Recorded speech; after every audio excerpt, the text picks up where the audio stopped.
And quite honestly, Bill has a lot of work cut out for him because he has won 10 super speedways but not done well on the short tracks. Yeah, the short tracks are tough for Bill. By the way, those 23 points equate to about 5 positions. So with 5 races to go, you can see how close it really is. But Bill Elliott comes into this race with hopes of doing very well here. By the way, statistically speaking, those numbers actually favor Bill Elliott. If you took the performance of both of these drivers over the last 5 races of last year and applied it to this year, Elliott would win the points championship by over 200 points. Waltrip certainly has history, has reputation on his side. But I just wonder, you look at all those statistics, I don't think they really mean all that much. Just go racing for the last 5 races here of the season. There are other players in today's story, among them Dale Earnhardt, who has more wins than any other driver on a short track in 1985. With more on that, here's the third member of our broadcast crew today in the pit area, Jack Arute. Bob, oftentimes that fact is being lost with the concentration on the points chase between Elliott and Waltrip. But Earnhardt, as you say, has equaled the super speedway record, this time on the short tracks, that Bill Elliott has performed in 1985. But it's not been without some controversy. Some of the other drivers say, well, Earnhardt leads the league in hits. He uses an aggressive driving style, using up the race car and others to get to the front for those victories. They've all been cautioned in the drivers' meeting, and we'll just have to wait and see what happens and unfolds here in today's Holly Farms 400. To see if Earnhardt does get over aggressive. All right, Jack, we look forward to your reports from the pit area. The Holly Farms 400 is being brought to you by Ford and your Ford dealer. Have you driven a Ford lately? And by Goodyear, makers of the high-performance radial, the Eagle. And by Budweiser, for all you do, this Bud's for you. We'll take a look at this racetrack and the starting lineup for today's Holly Farms 400 Grand National Race in just a moment. Have you driven a Ford? When was the last time you had the kind of car that brings the road alive? Have you driven a Ford? Then you don't know what you're missing. Have you driven a Ford? Driven a Ford? Have you driven a Ford lately? To fully understand how Goodyear Eagle high-performance tires alter the driving experience, we urge you to read the Special Operator's Manual before you drive. The information it contains may contribute significantly to the performance of the properly equipped car. Goodyear Eagles. The tires engineered for cars with the proper qualifications.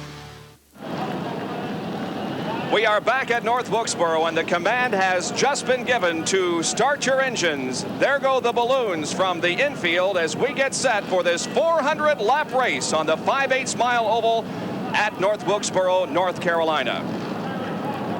The racetrack itself, well, it's a rather unusual one.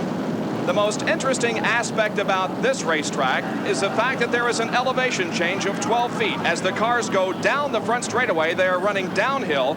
As they go down the backstretch, they are actually going uphill. The width of the racetrack, as you can see, is 60 feet, so it's a nice wide racetrack. The cars now begin to warm up their engines and pull away behind the pace car for a couple of warm-up laps, and then we'll have the start of this race. Bob, there's so much more at stake here in the latter part of the season than just the purse money for an individual race or, of course, the points battle. A number of guys are still mathematically in it, but, you know, you've got that special race, the Winston race of next year. The Winston will be a special race every year for winners only. And there are a number of people who, matter of fact, 5 who won in 1984, but have not won yet this year. They would really like to change that. Then you have the Busch Clash. Also, you got to qualify on the pole to be guaranteed of starting in that race. A lot of people would like to earn that position. Now here is the starting lineup for today's Holly Farms 400. There are 31 cars in today's lineup. The pole sitter is from Pleasant Garden, North Carolina, number 5, the Levi Garrett Chevrolet, Jeff Bodine. Outside of row number 1 in the Motorcraft Ford, car number 15, Ricky Rudd from Chesapeake, Virginia. In row number 2, in the old Milwaukee Pontiac, number 27, Tim Richmond from Dooley, North Carolina. Outside row 2 in the Budweiser Chevrolet number 11, Darrell Waltrip from Franklin, Tennessee. In the third row will be Bill Elliott from Dawsonville, Georgia in the number 9 Coors Ford. Outside of row number 3, Terry Labonte from Archdale, North Carolina in the Piedmont Chevrolet car number 44. Dale Earnhardt starts inside row number 4 in car number 3, the Wrangler Jeep Chevrolet. Alongside will be Bobby Allison from Hueytown, Alabama in the number 22 Miller American. In the fifth row, Greg Sachs in car number 77 and Kyle Petty in car number 7. He, of course, from Randall, North Carolina. In row number 6, car number 33, Harry Gant from Taylorsville, North Carolina. And outside will be Neil Bonnet in the number 12 Budweiser Chevrolet. In the 7th row will be Lake Speed in car number 75 and Tommy Ellis at 18. The 8th row will be car number 2, Rusty Wallace, and 95, Mike Alexander. Row number 9, 00, Morgan Shepherd, and 71, Dave Marcus. In the 10th row, Ken Schrader in number 90 and Ron Bouchard in 47. The 11th row, Phil Parsons in 17 and Richard Petty in 43. The 12th row, Trevor Boys in number 49 and Bobby Hillen Jr. in number 8. In the 13th row, number 88, Buddy Baker, and 64, Clark Dwyer. In row number 14, Jimmy Means in 52 and Eddie Bierschwale in car number 6. In the 15th row will be Buddy Arrington in 67 and Bobby Gerhardt in 25. All alone in row number 16, our 31st starter, car number 74, Bobby Waywack. Jeff Bodine, the pole sitter, is one of the guys who has not won a race in 1985. He probably has his best chance. He is the best non-winner to take a shot here at North Wilkesboro today. The crowd rises to its feet. The field moves out of turn number 4. The pace car is already in the pit area. We're looking for a start, and there's the green.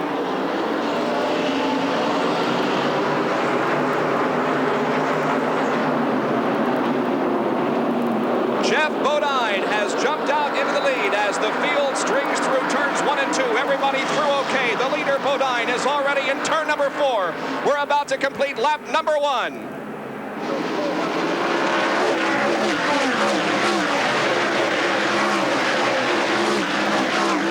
Tim Richmond is in second position, and Ricky Rudd is right there in third, followed by Darrell Waltrip, then Bill Elliott and Dale Earnhardt. Now keep in mind the perspective of the strength of the Junior Johnson cars on this, their home track. We could quote you statistics, but I don't know that that's important. They are just simply as close to invincible as you can get. There's one of them, of course, Darrell Waltrip, number 11. The other one is Neil Bonnet, who won here in the spring in car number 12. But as we told you, Bodine, probably the most successful non-winner in NASCAR in 1985, at least so far. Junior Johnson shops just down the road from this particular racetrack. They test here often. As we complete lap number 3, Darrell Waltrip in number 11 continues to run in 4th position. Right ahead of him is Ricky Rudd as the bumping and banging is beginning already in the early stages of this race. Keep in mind, this is a 400-lap race as we look at Rusty Wallace on the outside, Harrigan on the inside, with the weight of these race cars running 13th and 14th position. And on this racetrack, just 5/8 of a mile around, you're not supposed to be able to run 2 abreast. But Wallace is pulling it off, going up against the best, Lake Speed and Harrigan. Now Lake Speed pulling alongside Rusty Wallace at the end of the backstretch. They go through corner number 3, side by side, 2 abreast racing. Now Lake Speed gets a half car length advantage over in that 4th corner heading onto the main straightaway. And a battle for 3rd place shaping up as Darrell Waltrip has moved to the inside of Ricky Rudd down the backstretch, and Waltrip gains a half car length advantage as they go into turn number 3. Waltrip temporarily in 3rd place. Temporarily, now permanently, when Darrell is down there here at North Wilkesboro, down there on the bottom of the racetrack, I guarantee you that position is going to be his. Bodine in 1st, Richmond in 2nd, continue to head up this race, and now Darrell Waltrip, the man who is the king of this racetrack, is moved into 3rd spot. Bodine off of corner number 4, his qualifying speed here, and it's a 2-day average that they go by. 113.967 miles an hour, not quite a track record. The 1-lap record is held by Dave Marcus. That was set back in 1981. Jeff Bodine, formerly from Chemung, New York, now living in Pleasant Garden, North Carolina, has the lead. Richmond is in 2nd position, but now here comes Darrell Waltrip in the Budweiser Chevrolet number 11 in to challenge Tim Richmond. To sum up Jeff Bodine's season and his feelings right up to this moment, we are hungry for and we need a win. This is an important day for Jeff Bodine. There's Tim Richmond the bearded youngster from Ohio, and there's Darrell Waltrip running third in this race and beginning to turn up the wick on Richmond. Mike Alexander in car number 95, the Sadler Racing Chevrolet, has been black flagged. There is smoke coming from that race car. Last time by, he was black flagged by Harold Kinder, the official starter for NASCAR, and Mike heeds the black flag and goes into the pit area. Now the second place battle, Waltrip and Tim Richmond. Waltrip has the advantage on the inside as they come out of the fourth corner. They're side by side as they cross the finish line. It is Tim Richmond with just the slight advantage, keeping that second place over Darrell Waltrip. But what a great challenge here by Waltrip in the early going. Since 1981, Darrell Waltrip has won 7 times here, giving you an idea of how very good he can be here at North Wilkesboro. There is the contest for 4th position, and there is Waltrip's points adversary, Bill Elliott, showing very strong performance on a short track for Bill. Bill is moving underneath Ricky Rudd, and that is the contest for 4th place. Bill Elliott really showing his true form and his colors that he has picked up on the short tracks in 1985. 4th, 5th, and 6th position here. Watch Dale Earnhardt now in that yellow and blue Wrangler jeans sponsored car. Move to the inside of Ricky Rudd. Bill Elliott has gone into 4th place now. Rudd back to 5th, and Dale Earnhardt in 6th position. Bill Elliott has some proving to do on a short track. His best finish this year on a short track, a 5th at Bristol, despite the fact that he has won 10 times on a super speedway this year. You can see that Ricky Rudd is just not handling quite as well as everybody else. There's Earnhardt getting a fender to the left side, the downside of Ricky Rudd. Now watch Dale get a stick as he goes into number 3 corner. He stays down in the bottom. Ricky just doesn't have enough of the traction to the racetrack to hold him in there. And Bobby Allison also takes the opportunity to sneak underneath. Bobby Allison started in 8th position. He is now battling for 6th here with Ricky Rudd. Rudd started on the outside of row number 2, but has fallen back here in the early going. Allison now makes the pass on Ricky Rudd and moves into 6th position.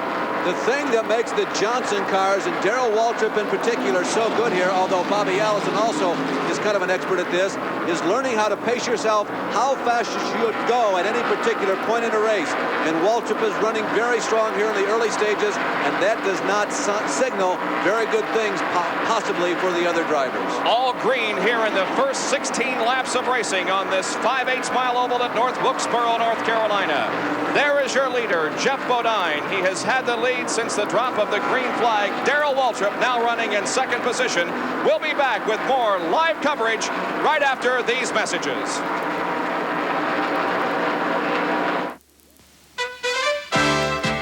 For everyone working to keep the customer satisfied. This Bud's for you. Nobody else can do the job the way you do. So here's to you. For all you do, the king of beers is coming through. Yeah, just for you. That distinctively clean, crisp taste that says Budweiser. For all you do, this Bud's for you. Next Saturday, Heisman Trophy frontrunner Bo Jackson leads the Auburn War Eagles against the Ole Miss Rebels in our exclusive live CFA showdown next Saturday. Sit back and relax with the king of cigars, King Edward Cigars. Smoke 'em. Thursday, catch an exclusive live college football showdown between 2 Pacific Coast powers. Cal State Fullerton battles San Jose State live Thursday. Great. When I needed a new chainsaw, I went right to a Poulin dealer. That's Poland. Feature for feature, dollar for dollar, it's hard to beat a Poulin. Poland. And a Poulin dealer can help you pick just the right saw for the job. Seems a saw this good deserves a dealer this good.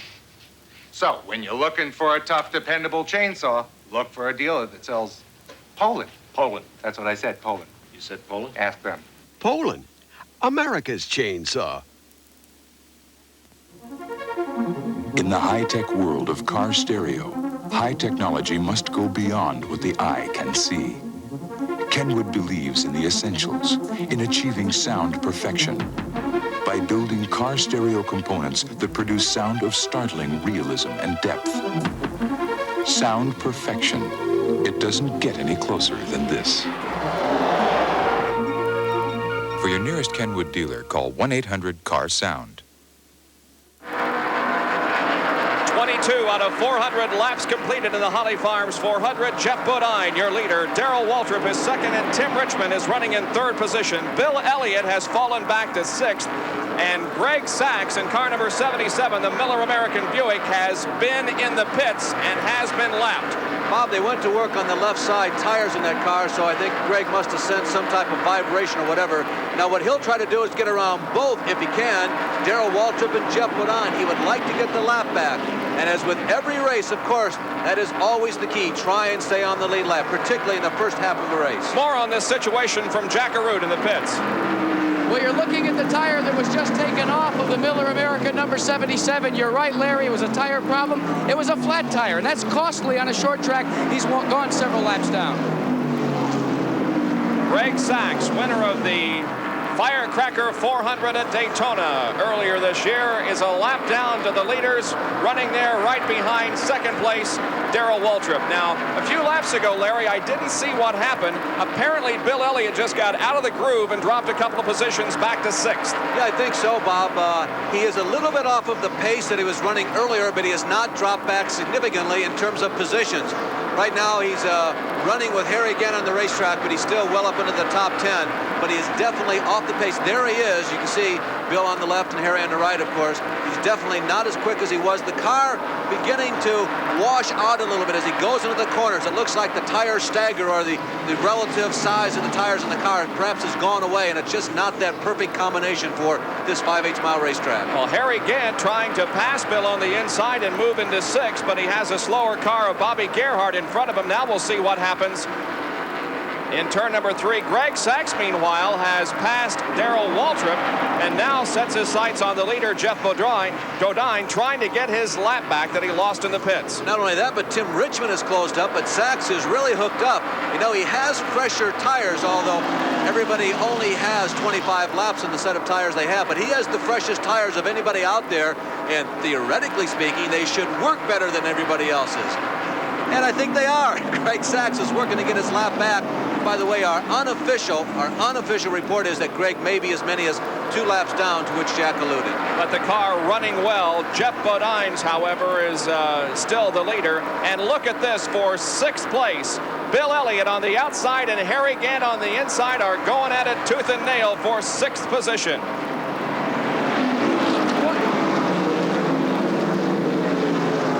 As you talk about and look at Bill Elliott to remember is that he lost his short track car in a crash at Martinsville 1 week ago. They were hard pressed, put an intermediate, that's a mile-sized super speedway car, into service to run here today, and they weren't sure just how it would perform. They felt they were going to have to adjust on it all afternoon in hopes of staying in the hunt here at North Wilkesboro. This is a great race out there as Gant and Elliott are running side by side. First one will move ahead by a half a car length, and then the other will do so. Right now, Elliott with the slight advantage into turn number 3. He forces Gant to the inside. Now coming out of the corner, they are side by side. Elliott still with the slight advantage and holding on to that 6th spot. Well, interestingly enough, the lap traffic, which of course is instructed to stay down in the bottom of the racetrack here, it works to the advantage of Bill Elliott because he's having a hard time keeping that car tucked down on the bottom of the racetrack. He can't run down there, or seemingly so, if he wanted to, but he has to work his way around slower traffic. And so given the setup of that race car right now, at this point in the race, probably about the best he could have. He needs to run about a half a lane or a lane up to the right there in order to stay competitive. There once again, the leader, Jeff Bodine, with Greg Sachs between him and 2nd place, Darrell Waltrip. They come off of the 4th corner, and Jeff Bodine having an easy go here in the early stages. Bodine has been so strong this year in several races, but bad luck has struck him, and he has been unable to win in the 1985 season. Dale Earnhardt passing Tim Richmond for 3rd here. Dale Earnhardt is beginning to come on. Now here is the guy who has been the kingpin, the #1 player, the #1 chair, and Bobby Allison, by the way, as we were talking, has slowed down. Earnhardt has been the #1 player on short tracks. He has won 4 of 7, and Allison is definitely in trouble, seemingly coming to a stop there on the high side of turn number 2. I think we're looking to yellow here. Yep, a tough break for Bobby Allison, who started in 8th position. The top 8 qualifiers on Friday are automatically locked into the 8 starting positions, but their exact starting order determined by an average of 2 days of qualifying. Bobby elected not to go for a second run yesterday, so he started in 8th spot, but that car has now come to a rest in turn number 2 against the outside wall. So the yellow comes out. The field is slow. Jeff Bodine has the lead. We'll be right back with more from North Wilkesboro. Test pilot Chuck Yeager for AC Delco. Up here, power when you need it can save your neck. When you get back down to your car, it helps too. Today's smaller engines need extra firepower from a spark plug, and AC delivers. If you could look inside your engine, you'd see an AC spark plug delivering up to 30,000 volts, firing 30 times a second. Firepower when you need it from AC. Get rebates now on AC spark plugs. Never wait for trouble. Just hear the stock cars rolling down that high bank track. Better keep your eye on number 5, cause he ain't looking back. That's Levi Garrett coming through. Taste that flavor coming through for you. Time after time, the quality comes through. That's why Levi Garrett is the brand I'm proud to choose. Levi Garrett.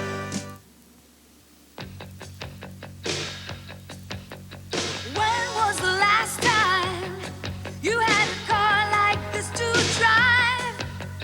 Talking about the kind of car that brings the road alive. Remember when? How long has it been? Put the key in, put your foot down. Let it go. You got that feeling again. Have you driven a Ford? Then you don't know what you're missing. Have you driven a Ford lately? Have you driven a Ford? Then you don't know what you're missing. Have you driven a Ford? Driven a Ford? Have you driven a Ford lately? Still under caution at North Wilkesboro because of Bobby Allison's stalled car. It has been pushed to the pit area. We'll try to get a report on exactly what happened to Bobby Allison. The leader of the race is this car, Dave Marcus, the number 71 Transmissions Unlimited Oldsmobile. We had a rash of pit stops there in the caution period. Jeff Bodine and several others came in for a pit stop. Harry Gant was also in, had a bit of a problem with the pit stop. All right, if I qualified 10th like I did last week in Martinville, I say, boys, you know we're not going to pace anybody early. We were lucky we did, but we anticipated we wasn't. So in my first pit stop, I said, I want to get, try to beat 3 people out. And then that moves you up in the same way here. When I come in, if I'm running 5th and I can't pass the cars in front, but just as fast as they are, I want to gain at least 1 or 2 positions each time. It's up to the crew to help me all they can. And if I'm in front, it's just as hard for other guys probably to pass me. So we anticipate on doing it in the pits. We got to have a fast stop. And if you get 1 car, man, you saved 100 laps of maybe trying to pass him some other time. So that's the best way to do it on short track. Well, Harry Gant did not gain a couple of positions as he hopes to do on each pit stop. In fact, he had a problem, and here's what happened. The pits here at North Wilkesboro, because it's only a 5/8 mile racetrack, out of necessity are small. See, Harry has to back up before he can go forward. There goes Bill Elliott pulling out around, and Harry just missed by Neil Bonnet. He had to maneuver around Kyle. Let's go down to Jackaroo for a quick report on Bobby Allison. Well, if it wasn't for bad luck, Bobby Allison and the Miller American team would have no luck at all. Bobby, what happened? It blowed up. And you've been working so hard with this Buick, and now you set it on the side for Charlotte. You go with the Ford. Right. Yeah, we put out a good effort. Just unfortunately, we've hadn't been able to get the reliability, and one of those things. We've worked real hard trying to get Miller American back into the winner's circle, but I guess we'll have to wait another week. Well, that's the story from pit road. Plenty of racing going on the racetrack. There sure is. Dave Marcus is the leader in 71. Greg Sachs is still a lap down, although he is running running second on the racetrack. Second position belongs to Jimmy Means, although he is battling with Dale Earnhardt for that spot. Now, Means and Marcus did not make a pit stop. Now, Dale Earnhardt and Tim Richmond go to the inside of Means. They force him high. Here comes Ricky Rudd also. And we have some contact there. Ricky Rudd and Jimmy Means trading paint.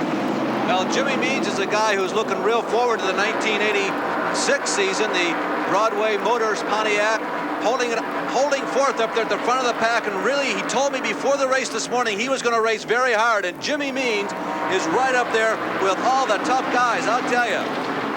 Well, here is what happens quite regularly on a short track, some trading of paint. Jimmy stays right in there, really holds on, really does a great job of driving in that Nichols Pontiac Broadway Motors car, really holding his own up there front. You can see Jimmy, when he decides to put his foot into it, he can run right up there with all the guys up front. It's just that so many times money has held him back and not allowed him to run as quick as he would like to. But he certainly proved right there that given the opportunity, he truly can. There's fifth and sixth position, now seventh, Jeff Bodine. Right behind him is Darrell Waltrip and then Bill Elliott. Terry Labonte, Harry Gant, and Jimmy Means trailing Bill Elliott. Jimmy Means, who turned down the opportunity for a pit stop, remains up in the top 10. There is Terry Labonte, last year's points champion. He runs up front. He still runs in the top 10. He's right behind Bill Elliott right now and obviously right in front of Harry Gant. They are secure for next year. They're already making their plans for what they hope to be another drive towards the championship. They have not had an unsuccessful season. It just wasn't as spectacular as it was in 1984 when he became the Winston Cup champion. This is the battle for eighth position. Terry Labonte high and Harry Gant low. Gant has the advantage coming out of the corner and picks up eighth spot, dropping Terry Labonte back to ninth position. Terry, formerly from Corpus Christi, Texas, now making his home in Archdale, North Carolina. He's 28 years of age. You can see Ricky Rudd has made a big move. He went around the outside of Jeff Bodine, who was caught in traffic about 10 laps ago. He has followed Tim Richmond through. Earnhardt has the lead. He runs about 10 or 12 car lengths in front of those two guys, Richmond at 27, Rudd at 15, two of the non-winners of the 1985 trail, but many people thought they would be among the winners, and Bodine now rests relatively comfortably in fourth. Greg Sachs had picked up a lap. He went one lap down, and now he's been lapped again, so Greg is back to 2 laps in the rear. Well, Dave Marcus continues to set the pace here. He did not make a pit stop, remember, but he's staying ahead of Dale Earnhardt. There is the number 71 of Dave Marcus, and you can see how the interval is tightening up between Marcus and Dale Earnhardt. Earnhardt, a 4-time winner this year on the Winston Cup Trail, all on short tracks. Dave Marcus is a surprising guy. Every once in a while, he pops up and turns in a really good performance. We saw him in a late model sportsman car at Bristol, jump into a race car he did not even plan on driving that weekend, and he was really the toast of the field for about 50 laps. Then he had to make a pit stop, and they did not have the equipment to service the car the way that Dave wanted. Also, remember that Dave won a rain-shortened race on ESPN a few years back. Back in Richmond, Virginia, that was his last Winston Cup victory. Dave Marcus, the leader of the Holly Farms 400, as we have completed 54 laps. Dale Earnhardt putting the pressure, though, on, and I think it's just a matter of time before we see Earnhardt make the move on Dave Marcus. Earnhardt is well up into the top 5 in terms of the drivers who have the most dollars earned per start in their Grand National career. He has earned over $14,500 every time he has fielded a car. He trails only Bill Elliott, no surprise with that man. There's a shot of Dave Marcus and Darrell Waltrip in that area. Dave Marcus, as we told you before, one of the real veterans of this type of racing, age 44, his original hometown up in Insurance City, that's Wausau, Wisconsin. And that is the driver that holds the 1-lap track record here at North Wilkesboro, Dave Marcus. The crew chief for the pole sitter in this race is Harry Hyde. Harry, Jeff Bodine has dropped off the pace just a tad. Are you at all concerned? I didn't quite catch that question you asked me there. I said Jeffrey has dropped off the pace just a bit. Are you at all concerned? Something happened to your speaker there. I don't know what it is. What As you can see, it's very, very loud here, and it's tough to hear. Harry, Jeff has dropped off the pace just a bit. Are you at all concerned about that? No, we elected to come in and put on new tires, and I think it's going to tell on them if we get a long run now. It was a little bit early for a pit stop, but we figured if we come in now, it'll put us in better position later. We sacrificed the front end there temporarily, but we're just sitting there riding now. We're in good shape. Well, Dale Earnhardt is finally making his move on Dave Marcus. How about it, Bob? Well, he sure is, but he cannot pull off the pass. He pulled side by side with Dave Marcus, but Marcus got the advantage coming out of the corner. Now again, they move side by side in turn number 4. This is the battle for the lead. Dave Marcus in 71 and Dale Earnhardt in number 3. Dave Marcus is giving no quarter in any way, shape, or form to Dale Earnhardt. Believe you me, he is not intimidated by the man who has dominated short track racing. He closes the door on Earnhardt. He says, hey, if you're going to go around me, you're going to have to try the high side. You're going to take the long way around. I am not giving in easily. Dale Earnhardt now moving to the high side and finally gets the job done, or does he? No, the car just a little squirrely, and he had to get out of the throttle, giving Marcus the advantage once again, but now a half a car length advantage for Earnhardt as they go into turn 3, and still it's not a clean pass. Well, this is not as easy as I bet Dale kind of thought it might be. Not that he expected it to be easy, but Marcus really hooked up. He turned down that opportunity for a pit stop. He's on older tires, but obviously he had the right setup. His 3x5 cars really work. Now, Earnhardt really has to work hard here. Is he using up his tires more than the guys running second, third, and fourth, people like Richmond, Rudd, and Gant, and Bodine? It's Oldsmobile against Chevrolet, and they are going at it hot and heavy. Now Dale Earnhardt gets almost completely by Marcus, but still, Dave comes right back. Boy, that's like being down by 3 touchdowns and saying, hey, it's not over yet. Dave Marcus really holding on and doing an excellent job, and it did not appear as though he was punishing his car. He was just sticking right down there at the bottom of the racetrack, and certainly communicated to Dale that if he wanted to get around, hey, you're going to have to go up to the top side, and Marcus is just running kind of comfortably. Now Dale has the advantage and is entrenched in first position, with Marcus now in second spot. Third is Tim Richmond. Fourth is Ricky Rudd. Fifth, Harry Gant. Sixth, Jeff Bodine. Seventh, Bill Elliott. Eighth, Darrell Waltrip. Ninth is Neil Bonnet, and in 10th spot is Ron Bouchard at number 47. Here is the leader, Dale Earnhardt, now lapping some slower traffic, putting a lap on Bobby Waywack there at the end of the backstretch. Back with more live coverage of the Holly Farms 400 in a moment.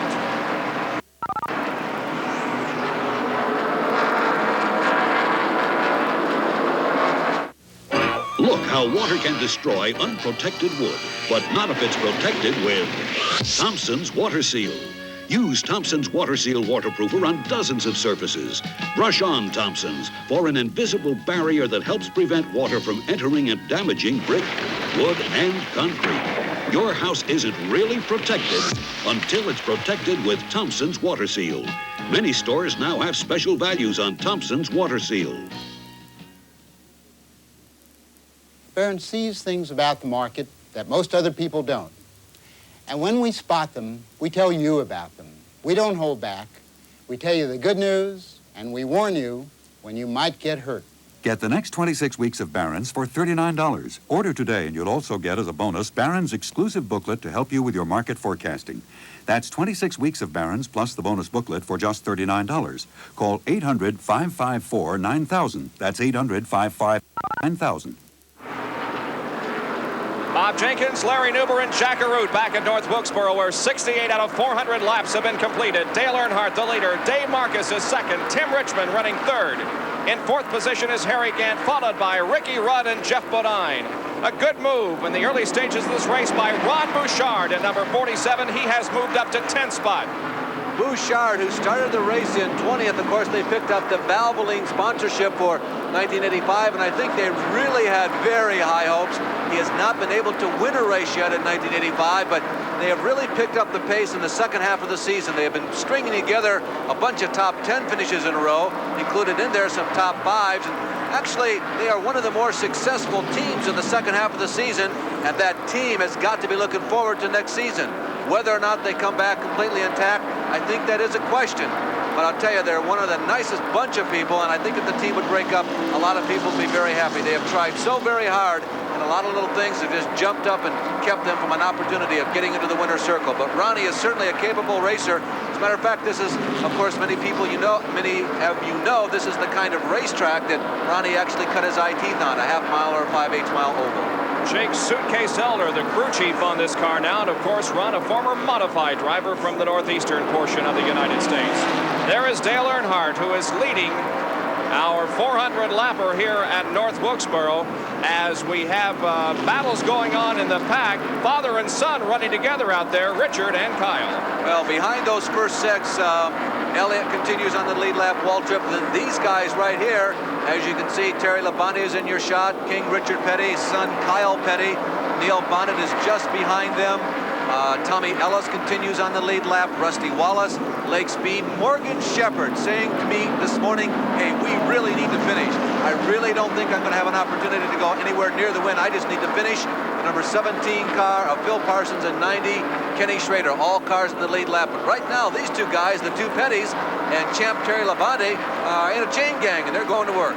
11th, 12th, and 13th here, Labonte, Richard, and Kyle. A few laps ago, I noticed out in turn number 1 that there was some smoke coming from Kyle's race car, but it apparently was tire smoke and not a mechanical problem. Kyle still on the button and keeping right up with his father Richard ahead of him in number 43. Kyle Petty has moved up to 6th in the season point standings, and we were talking about that Winston race, the race for the winners. There's a lot of talk as to whether or not they had a couple of drivers, and it seems like the guys who are in 5th, 6th, and 7th right now in points, there is Labonte, who incidentally is in 8th place in points, but he does have a win. There is Richard Petty, by the way, in 15th place in points. It seems like the guys in 5th, 6th, and 7th in points may have a lot at stake. They need to finish as high as they can in the point standings. Well, Richard Petty has had a rather tough season, but he has not looked too bad in the most recent races, and we talked with him about that.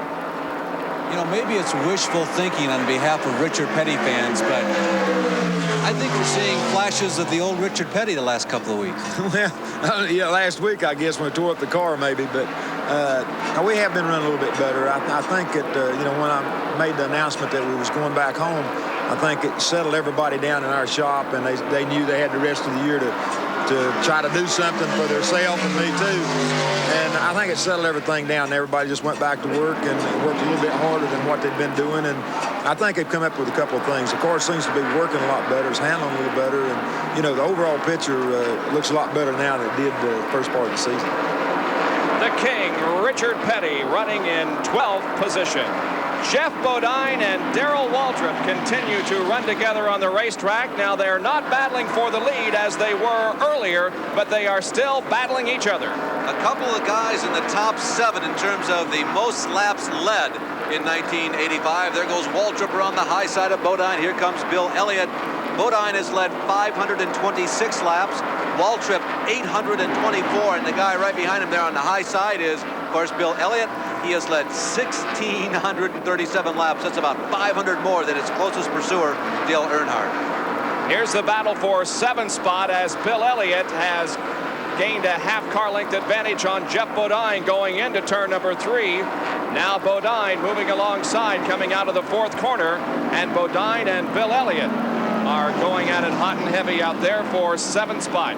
400-lap race. We're not even 1/4 of the way through yet. So if you're a Jeff Bodine fan, you're thinking, geez, he was leading the early part of this race. What's going on? I wouldn't get too concerned yet. Let's wait until he goes a lap down, and he is a long, long ways from that happening. He certainly proved all week long that this was the hot shoe, the hot setup here at North Wilkes this weekend, even above the Johnson cars. So Bodine and Bouchard trying to move up. Three abreast there in turn 1. And Ron Bouchard coming from a 20th starting position, running very strong here. They're trying to lap the number 49 of Trevor Boys, who is staying to the inside of the racetrack. Bodine passes Boys, and now Ron Bouchard will attempt to do so in turn number 1. Yeah, Bouchard and Harry Gann, whom we'll get to in a minute here, those are the two guys who may be the fastest cars on the racetrack in the last 10, 20 laps of green flags here. Bouchard has moved up on the leaders. He was running comfortably in 10th, but now he's beginning to challenge for top 5 status. And Jeff Bodine is apparently running his own pace, just letting everybody else use up their tires. He's settling back now. There is Harry Gant, who has closed in on Dale Earnhardt. Well, here's the other guy that we mentioned, Harry Gant. He was running 5th, then it was 4th, 3rd, 2nd. It was almost quiet. He was making passes all over the racetrack. Wasn't anything that was real hot and heavy and flashy. He just seemed to get it done very quietly, and all of a sudden, he's with, as you can see, 3 car lengths of the leader, Dale Earnhardt. They come down and complete lap number 87 out of 400. That will make up this Holly Farms 400 Grand National race. There is Harry Gant from Taylorsville, North Carolina, just down the road from where we are at North Wilkesboro. Harry owns a steakhouse in Taylorsville, and not only a race driver, but also a businessman. Yeah, he's been in a position, by the way, he's actually run well enough in the last 4 races to win. Greg Sachs is back in. We saw him pit earlier. Now they're going to work on the right side, and it looks like this may be one of those agonizing days for the Dyguard people. Greg qualified 9th fastest. Robin Pemberton, Gary Nelson is here this week. Those are the 2 guys calling the shots down in the pit area. But boy, these first 75 laps, first 80 laps have been tough. He moves out onto the racetrack with Eddie Bierschwale in car number 6, and once again, Sachs, upon leaving the pits, looks very strong. We'll see if the problems that have plagued him continue. Now Darrell Waltrip and Ricky Rudd are running together on the track. Darrell Waltrip, whenever you come to North Wilkesboro, this is the yardstick by which you measure your performance in practice, in qualifying, and certainly in the race. I don't know, if I was a team, I think I'd have a tendency to get behind Waltrip and just follow him all race long, even if he went into the wall figuring he knows what he's doing. A problem may be developing on one of the points chasers, Darrell Waltrip's machine. You can see these spark plug wires off a spare distributor and wire setup. What Jeff Wilson, the engine builder, is doing right now is layering one in asbestos material. The report from Waltrip by radio is that one may have laid up against a header pipe and melted and is shorting out the number 2 cylinder. They're making preparations. They'll make the change only under caution conditions, but if it gets worse, he'll have to come in under green. All right, we'll watch that. Darrell Waltrip still staying up there, but may have a problem with the engine. Boy, I'll tell you, that is an analysis that comes only from extensive experience. Can you imagine driving down the highway in your car, going to work in the morning, and realizing that it's not running just as perfect as you would like it to do, and be able to diagnose it as probably a spark plug wire? Tim Richmond in car number 27 is in 4th spot. Now, Dave Marcus is still in 3rd. He has not pitted, elected to stay out during our first caution period caused by Bobby Allison's stalled car, but he has stayed in 3rd. Now this battle for 4th, Richmond and Darrell Waltrip. As we watch Tim and Darrell, in case you're wondering, you can't go about 160 laps. We've done 90. You can't go 160 laps before you have to come in for fuel under normal circumstances. So Marcus isn't pushing it. It's just that the other leaders felt we need to get new tires to get a better grip on the racetrack because we think we can go faster under these conditions. We have had no yellows because of accidents, and we are almost a 4th of the way through this event. Dale Earnhardt, Harry Gant, and Dave Marcus are the top 3, and we will be right back.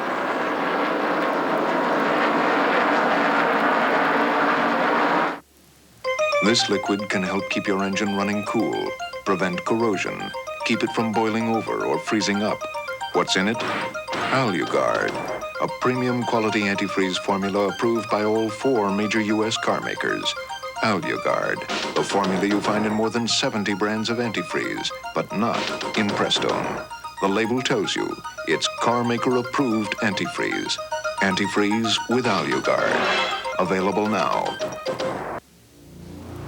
Indianapolis, where the gladiators of the automotive world do battle, where one competitor has dominated the Indy 500.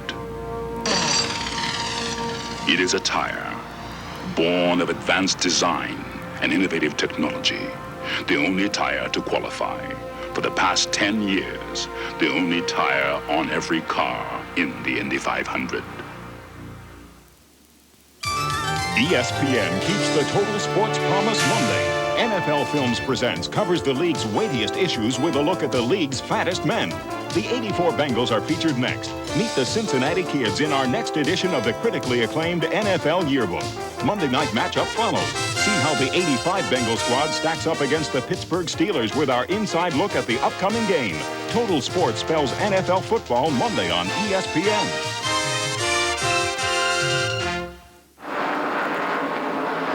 Get a complete wrap-up on this race and the other major races of the weekend, plus all the latest news from the world of motorsports. Join us for Speed Week, Thursday evenings at 7:30 here on ESPN. Well, we have had a change of leader. Harry Gant has moved around Dale Earnhardt and assumed command of this event. Yeah, not only has Harry taken over the lead, Bob, with 100 of 400 laps down, they are also beginning to bite into the top 20 cars. Lapping has begun to happen in earnest here. We're moving in on Lake Speed, who is running unofficially about in 17th or 18th right now. And so those guys who have been able to stay on the lead lap now are in jeopardy. Well, not only do we have a battle for the lead, but a fifth place position being swapped here as Ricky Rudd and Tim Richmond go at it. Rudd and Richmond are going after fifth place. Rudd, of course, in the Ford car, which traditionally has not done well, or at least as well as the General Motor products on this type of racing. In the last 105 races, there have been only 8 Ford victories, so Richmond, based on history, may have a leg up in this particular contest. 98.864 miles an hour, the average after 100 laps, and as you can see, the race record is a little over 100 miles an hour. The lead continues to be held by Harry Gant, and now he's passing Lake Speed in car number 75 and lapping him. Dale Earnhardt is right there also. Last time down, Mike Alexander again received the black flag. Smoke coming from that race car. Lake Speed, one of the surprises of 1985. He is ranked 10th still in terms of most money won this year, $227,000. And of course, both of those guys, Gant and Earnhardt, another nice shot as they come down, streaming down the front stretch, have won races this year and a whole lot of money. Well, Lake is running in 16 spots, so there are now 15 cars on the lead lap. Harry Gant now with several car length advantage on Dale Earnhardt, but Dale closes in as they go into third and fourth turns. Right ahead of the leader now is Rusty Wallace. He will be the next to go a lap down. Bob, I guess somebody has got to be the best on a particular day as we continue to watch the Midwest Star, the guy from ASA, Rusty Wallace. But Gant and Earnhardt, I'm a little surprised. They have really turned it up here. They're really moving on and moving away from the rest of the top 10 cars.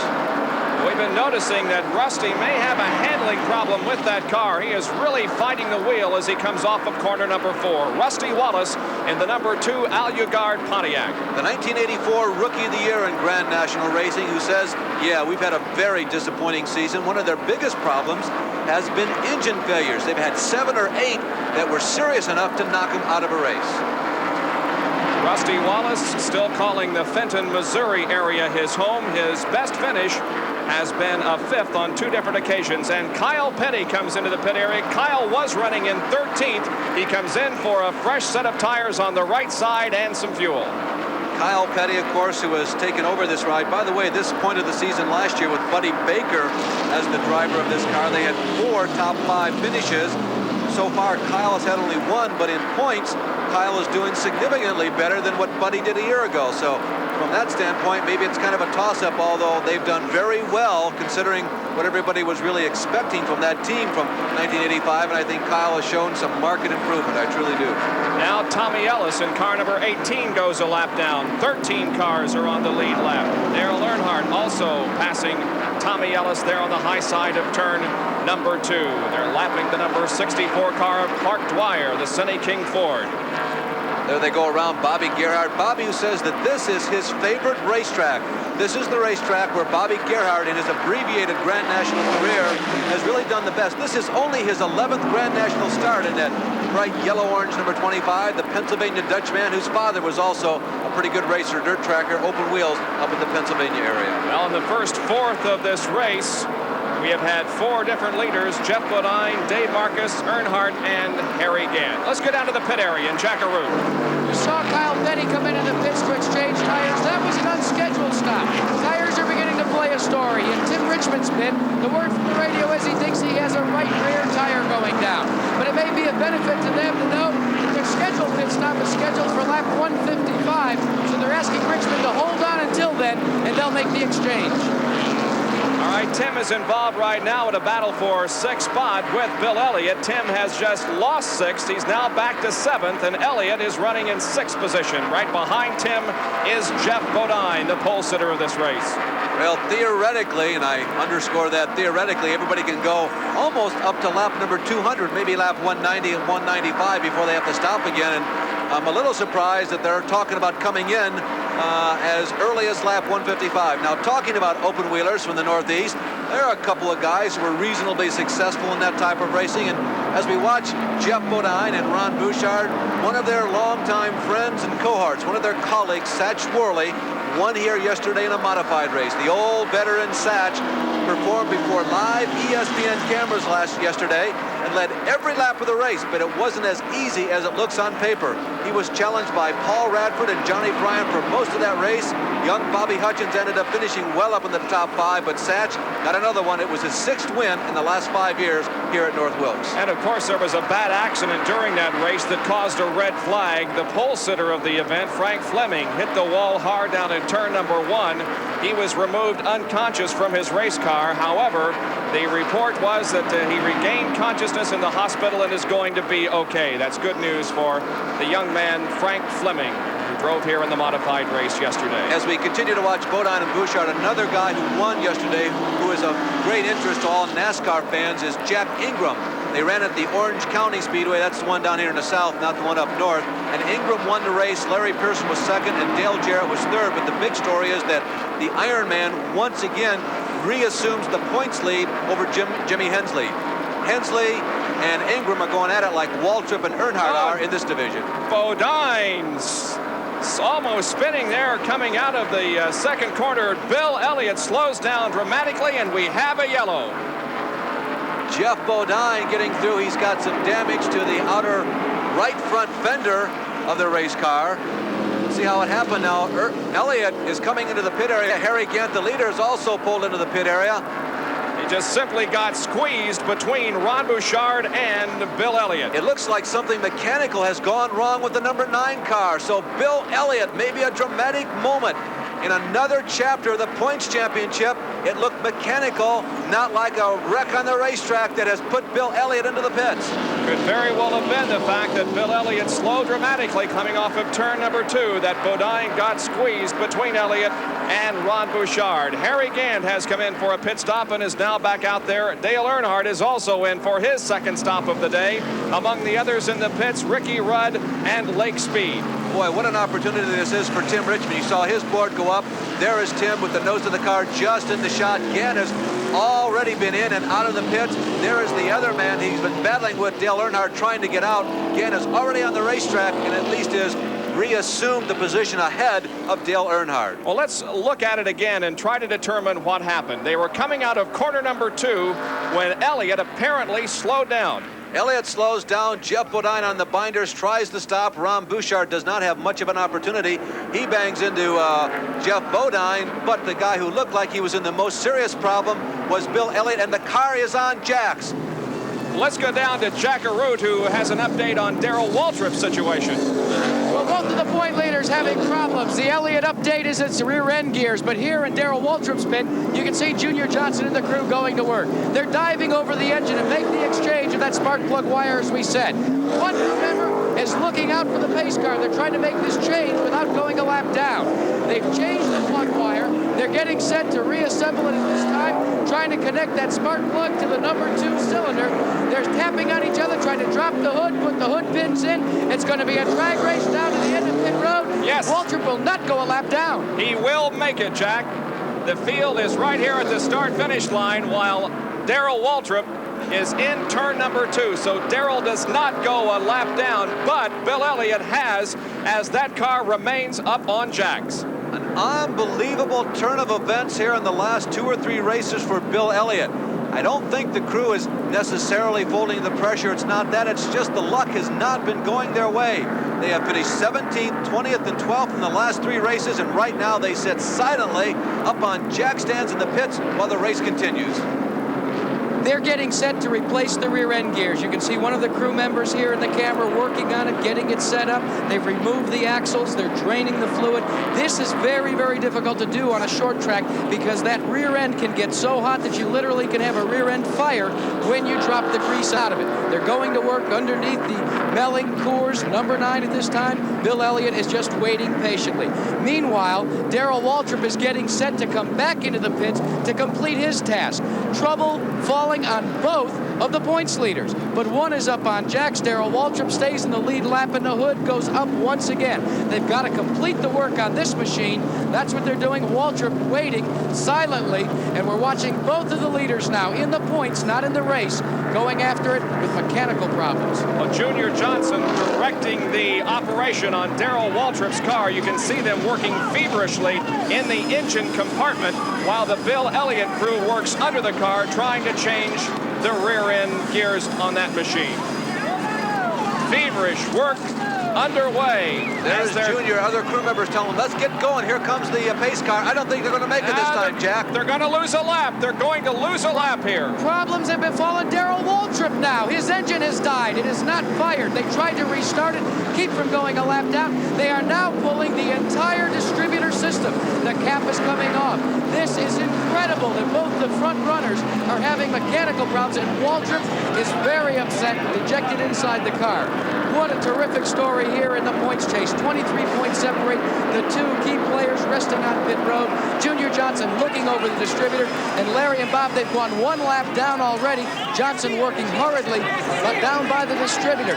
You can see it there in the camera. A tough break. They're watching for the pace car. Are they going to go another lap down? The engine is not fired again. Well, they are going to go another lap down, Jack, because the green is coming out. Here comes the field, and Darrell Waltrip goes at least 2 laps down as Harry Gant takes off.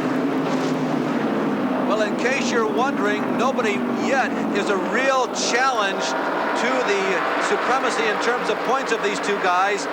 Normally, even if the leader of the points has a bad day, you can pick up only about 100 points on them. Now, 7 of them are within 500 points of the 2 leaders, so this could turn out to be a good day for Bonnet in 3rd in points, Gannon 4th, Rudd in 5th, Kyle Petty in 6th, or Bodine in 7th. Well, one thing about it, Darrell Waltrip is going to pick up 5 points here at least because he is shown as the leader of one of the laps under yellow. So for leading a lap here in this race, Darrell will pick up 5 points. An unbelievable turn of events befalling both of the points leaders. Both of them now going several laps down. As we told you, the points people, about 7 of them within 500 points. You look to Neil Bonnet, who is 212 points behind Elliott and about 200 points behind teammate Darrell Waltrip. Harry Gant is about 250 points behind Bill Elliott and about 230 behind Darrell. Harry Gant is the leader. Dale Earnhardt running in 2nd position, and Ricky Rudd is now in 3rd as 128 laps have been completed. A spin up in turn number 2. Trevor Boys gets sideways. Trevor Boys, the Calgary, Alberta Canadian, the James Hilton Racing Chevrolet, came to a halt sideways above turn number 2. Contact has been made by somebody on something. It looks like a bumper sitting there, a front bumper, sitting on the high side of turn number 2. And that'll be interesting to see if any of the leaders take this opportunity to come in. You would think not unless, well, maybe they're not exactly satisfied, and they're all coming in. Boy, I called that one wrong. Here comes Harry, Dale, Ricky Rudd comes in, Speed comes in, Jeff Bodine stays out. He will be credited with leading this lap, but he's already led his laps here in the earlier stages of this race. Jeff Bodine, Kyle Petty, Greg Sachs, Bobby Hillen are among the very few that stay out on the racetrack. Most of the leaders come in for a pit stop. This coming on lap number 130 of our race, so we have had 2 yellow flags here almost consecutively. Darrell Waltrip goes out of the pits and onto the racetrack as Bill Elliott still sits hopelessly in his pit. Let's go down to Jackaroo. Bill, you've seen Darrell Waltrip go out. He's got mechanical problems. You've got mechanical problems at all. What can you do right now? Get back to the race. It's a tough break. Are you going to try and get as many points as you can and just you're going to have to change the gear, and that's a long stop for this, isn't it? Try to do what we can. Well, that's the story. Very stoic Bill Elliott. As we said, Waltrip has gone back out. He's going to be gathering in points on this man. And he is back in, Jack. They are changing the rubber on the right side of the car. By the way, Darrell is 7 laps down. He lost 7 laps during that distributor problem that he had. His teammate Neil Bonnet is also in. Waltrip blasts out and goes back out onto the racetrack. Now keep this kid activity in perspective. Everybody's had an opportunity now in the last 10 laps, and so many things have changed. I don't know how appropriate it is to say that, well, you can go about 160 laps on a load of fuel, because everything seems to be equalized in terms of pit stops right now. This is our 3rd caution period of the race.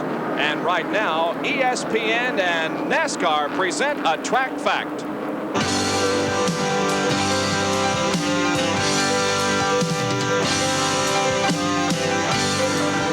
This is what eventually powers these rear-drive Grand National race cars. The rear end, the ring and pinion assembly, the gearing. Now here at North Wilkesboro, they use a 600 gear. Now what that means is that it's actually 6 ratio, a ratio of 6 turns of the motor for every 1 turn of the rear wheel. This assembly weighs about 75 pounds, and it is so sensitive that every team employs maybe 1 man to spend as many as 2 days during the week to refurbish these gears. They will use as many as 40 different gears in 1 single season. By the way, on a big racetrack like Talladega, you go to lower numbers or higher ratio gears, about a 300 or a 3-to-1. That's about the same as you might use on your pleasure car back home. This track fact has been brought to you by Levi Garrett Chewing Tobacco. Time after time, the quality comes through. Bill Elliott is in the pits. Bodine, Gant, and Earnhardt are the top 3 with 132 laps completed, and we'll be right back.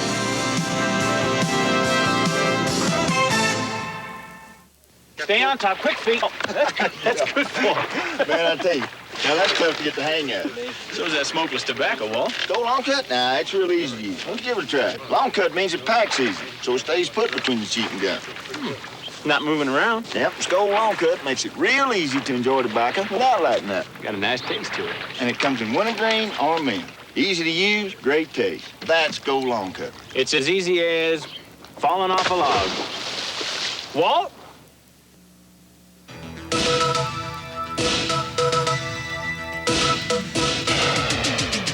One of the world's best drivers talks about Ford quality.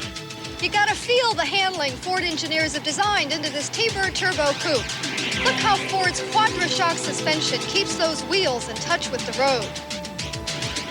This is what driving's all about. Hey, wait a minute. To most drivers, this is what driving's all about. Cruising down the highway with the family.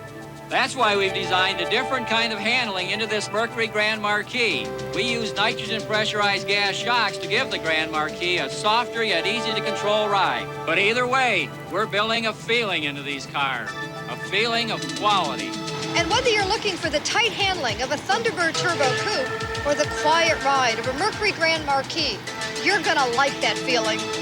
Ford, you'll feel the quality because quality is job one. Just hear the stock cars rolling down that high bank track. Better keep your eye on number 5, cause he ain't looking back. That's Levi Garrett coming through. Taste that flavor coming through for you. Time after time, the quality comes through. That's why Levi Garrett is the brand I'm proud to choose. Levi Garrett.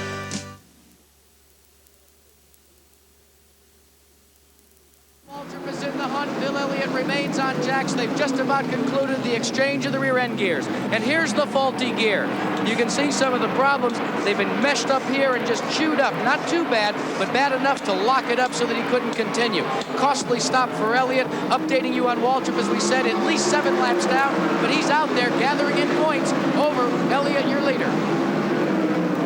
And on the racetrack, it is Harry Gant that is the leader, although Kyle Petty is ahead of him. Now, Harry moving to the inside in turn number 3. Gant is the leader of this race as Kyle is at least a lap down. Jeff Bodine, who nearly became a victim of that Bill Elliott problem and got squeezed between Elliott and Ron Bouchard, is running second, and Dale Earnhardt is third. Yeah, I don't think there's any question that Harry Gant has shown more strength than anybody else in this race. He was just behind Jeff Bodine. Both of them were behind temporarily Kyle. And Harry moved around Jeff, simply dispensed with him, then went to work on Kyle. And now Harry is beginning to take command of this race. As we told you earlier, the last 4 races, he has definitely been in a position to win, but things just haven't fallen his way. Not a particularly good qualifying round for Harry Gant here earlier this weekend. He started the race in 11th position and qualified about a half a mile an hour slower than the pole sitter, but nevertheless in 11th position. But now Harry Gant looking strong here as we have completed 140 laps. Now, one thing we might mention, we probably overlooked, I said he hasn't won. That is, he hasn't won all 4 of them. He did win, and Jeff Bodine slides in turn number 1, losing the handle there for just a second as he tries to move around Tommy Ellis. Getting ready to push Bill Elliott back onto the racetrack. It'll fire up. Wanted to make comment that Harry Gant did win at Dover a couple of races ago. Right now, Dover, or rather Gant, the dominant man here. Elliott still not ready to go. They thought they had it together, but it just wouldn't fire. So they push him back into his assigned pit spot, and we'll take a further look at this situation. They are beginning to push it once again, trying to get it started, but to no avail. They'll have to back it up again. Jeff Bodine, despite the fact that he got high on the racetrack in turn number 2, and you can see the body damage there on the right front of the car caused by him hitting the rear end of Bill Elliott's car, did not lose a spot. He remained second and a few car lengths ahead of Dale Earnhardt. Jeff Bodine, the man who came to Grand National stock car racing after a tremendous career in the open wheels. He and his brother have had pretty decent seasons. He told me earlier this week that even he is a little surprised that brother Brett has done very well. There's Buddy Baker, who has been pulled into the pit area. Buddy may be out of this race. They have the hood up on that car. I see no frantic activity, and I think Buddy has dropped out. He was penalized a little bit ago for passing under the yellow flag just before the green drop. Jack can tell us the situation involving Buddy Baker. I'm with Robert Harrington, who's the crew chief for Buddy Baker's machine. Now, Buddy has made his way back into the trailer. Robert, what exactly has happened that's precipitated your retiring from the event? Well, Jackie, we came in to make a pit stop, and when we made a right side stop, we seen we had a left one flat, so we had to go back around and come back in and change tires again, and it was under yellow, so we got a 2-lap penalty for that. So we were running 2 laps down, and Harry Gant and Earnhardt had just lapped us again, and the caution came out. Harry Gant dived into pits, and we beat Earnhardt back across the finish line, which should give us one of our laps back. And NASCAR says no. They black flagged us and told us to get behind the pace car. And Buddy said he'd just hang it up for the afternoon. There was no chance to try it. Well, that's the story for the Robert Harrington machine. An update on another car that has made it into the pits and is up on jacks with problems. That's Rusty Wallace in car 2, and he's right behind us. They work on the Rusty Wallace car, and they work on the Bill Elliott car while the race continues with Harry Gant from Taylorsville, North Carolina in the lead. There is Bill's car. It is up on jacks. They continue to work underneath it, trying to solve his gear problem. There is Harry Gant, the leader of this race, in the Hal-Edom Burt Reynolds Skoal Bandit number 33. He is one of 5 leaders that we have had as we near lap 150. Nobody has dominated this race like Harry Gant is right now. There is Darrell Waltrip trying to work his way through. Richard Petty is not. I stand corrected. He is on the lead lap. Petty is on the lead lap. Bouchard is in that group also. Both of those guys continue to run with the leader, Harry Gant, as is Neil Bonnet. Despite those extra pit stops that Neil made, Darrell's teammate, of course, he has been one of the 10 cars capable and able of staying up with the leader in terms of the lap of the race. Bodine is second, Earnhardt is third, Ricky Rudd is fourth, then Terry Labonte, sixth is Richard Petty, seventh is Tim Richmond, eighth is Ron Bouchard, ninth is Neil Bonnet, and 10th is Dave Marcus. Those 10 cars on the lead lap. The Junior Johnson cars are running together on the racetrack with the number 11 of Darrell Waltrip, who is 7 laps down on the leader, and also Neil Bonnet in the number 12 Budweiser car. It's kind of an interesting day for Richard Petty. We saw him just running in front of those two cars. Petty has had a flawless day so far, and who knows, is this going to be the day that Richard Petty finally comes out of the woods and finds his way to victory lane? A lot of people keep saying, hey, it's just a matter of time. Dale Inman is back.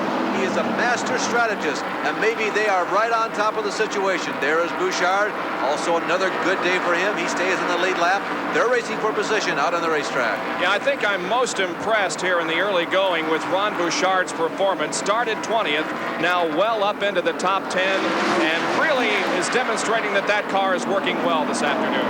Yeah, Ron Bouchard has had a 6th, an 8th, a 5th, and a 7th in his last 5 races, so he's been right there, almost knocking at the door. And I think given this opportunity, Ron Bouchard might be one of the tough guys as we get down to the latter stages of the race. 155 laps about have been completed. Remember, 400 to go.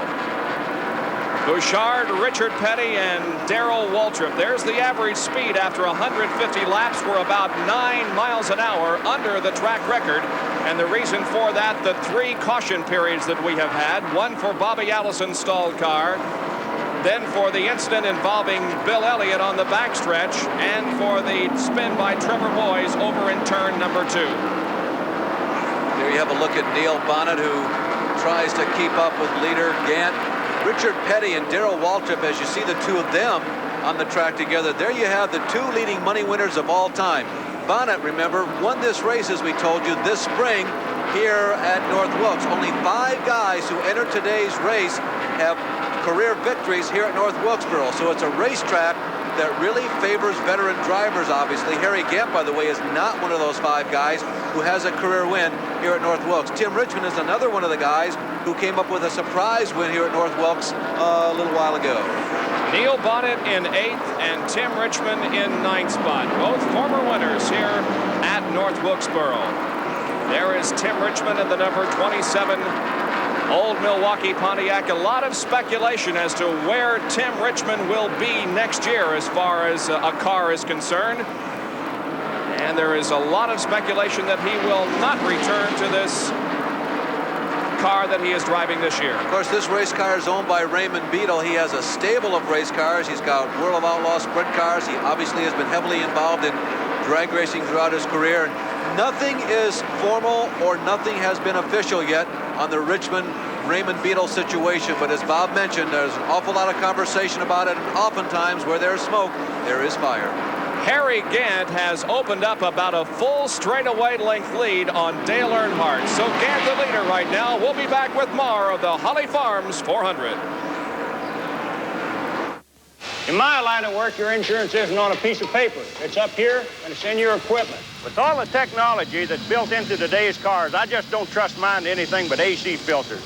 An AC oil filter can help protect your gasoline engine for up to 15,000 miles. An AC air filter, up to 30,000 miles. Never wait for trouble. Protect your car with AC filters. Now get rebates on AC filters. Call 1-800-AC-DELCO for a participating dealer.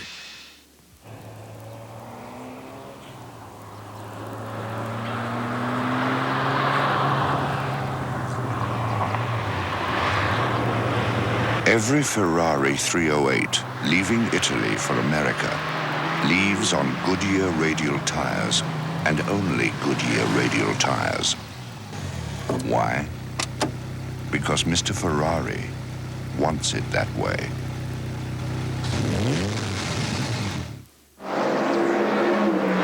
Here on pit road at North Wilkesboro, the Holly Farms 400, your third Winston Cup point leader has problems abounding, compounding themselves. You saw the rear end being replaced moments ago. Now they think maybe the flywheel or possibly the clutch has gone awry on the car, so they're having to make repairs there too. Let's update you on the condition of Darrell Waltrip's machine. The spark plug wires continue to melt. They're making strategy right now to change them once again during the next pit stop. So for the points leaders and the chaser, when it rains, it pours here at North Wilkesboro. Well, Jack, Bill has not dropped out of a race because of mechanical problems since 1983. There were 2 races in '84 he did not finish, both of those because of accidents. And also this year he has failed to finish 1 race at Richmond and 1 at Rockingham. Again, both because of accidents. They've had a tremendous track record in terms of mechanical problems. They just haven't had any. They've done an excellent job in that category, Jack. Larry, don't count Bill Elliott out, though, as far as finishing the race. Points are so very important. That's why they're going through so much work here to make changes that you normally do in a garage over a period of days. Remember, points pay back a lot further in Winston Cup than in a lot of the other series that we cover, like Carter Formula One. Now, even if Bill Elliott gets out of this race behind Darrell Waltrip in the point standings, the point total for 1984, as we told you at the top of the show, based on the cumulative total last season, 1984, the last 5 races, if you could project that to 1985, Elliott would still be the champion. So even though he may come out of this with a great deficit to Darrell Waltrip, he certainly has a tremendous shot at him for the rest of this season. Well, gentlemen, every sanctioning organization has their way of giving out the points. And NASCAR has a rather unique system that's led to this situation here this year. With a further explanation, here's Jack. Bill Elliott has scored an impressive 10 victories in 1985 and leads the Winston Cup points chase. His nearest competition from Darrell Waltrip, a 2-time winner this season. The margin between the two is a mere 23 points, or the difference between winning and finishing 5th in today's race, and therein lies the rub. Utilizing CART's point system, Elliott would have a commanding lead. And as you look at the Formula One point system, it's easy to see that Elliott again would have the upper hand. But this is NASCAR, where the goal is to reward consistency rather than focus solely upon winning. For Elliott, that fact does not go unnoticed. I felt like they were fair several years ago, and I still say it. I think it's still based on consistency. You know, here we've gone through several races that, like, for example, Richmond at the first of the year, where I wrecked right off and I finished in the 20s, and same way at Rockingham. But there again, you've got to be consistent each and every week, and where the points really add up is when you get in the top 5 finishes. For Darrell Waltrip, even though the system has indeed kept him in the hunt this year, it's one that he too wishes would change. We've thought of all kinds of scenarios. Bonuses for leading the most laps, a bonus for winning, a bonus for setting on the pole, a bonus for dominating an event, set on pole, lead the most laps, and win the race. But there needs to be at least a 10 or 15 point spread between first and second under any circumstance. It seems a bit unfair at first glance, but here's how NASCAR's point system works. Each finishing position pays a decreasing number of points. First through 6th drop off by 5 points, 7th through 11th by 4 points, 12th through last place only by 3 points. Last place, by the way, as you can see, pays 73 points. There are additional bonus points available as well, 5 for leading a lap and an additional 5 for leading the most laps. So it's possible for a driver to finish second and score the same number of points as the race winner. There is one big thing that the system generally does ensure: packed grandstands for the series final races. Since 1979, the Winston Cup Points Championship has not been decided until the final race in California has received the checkered flag. And we have a packed grandstand here this afternoon. They're watching work on the Bill Elliott car. He's been in the pits for several laps now and is no longer a threat to win this race here at North Wilkesboro. Here are the top 10 at this point. The leader, Harry Gant, then Jeff Bodine, Dale Earnhardt, Terry Labonte, and Ricky Rudd. 6 through 10, Bouchard, Petty, Bonnet, Richmond, and Marcus. We'll be right back.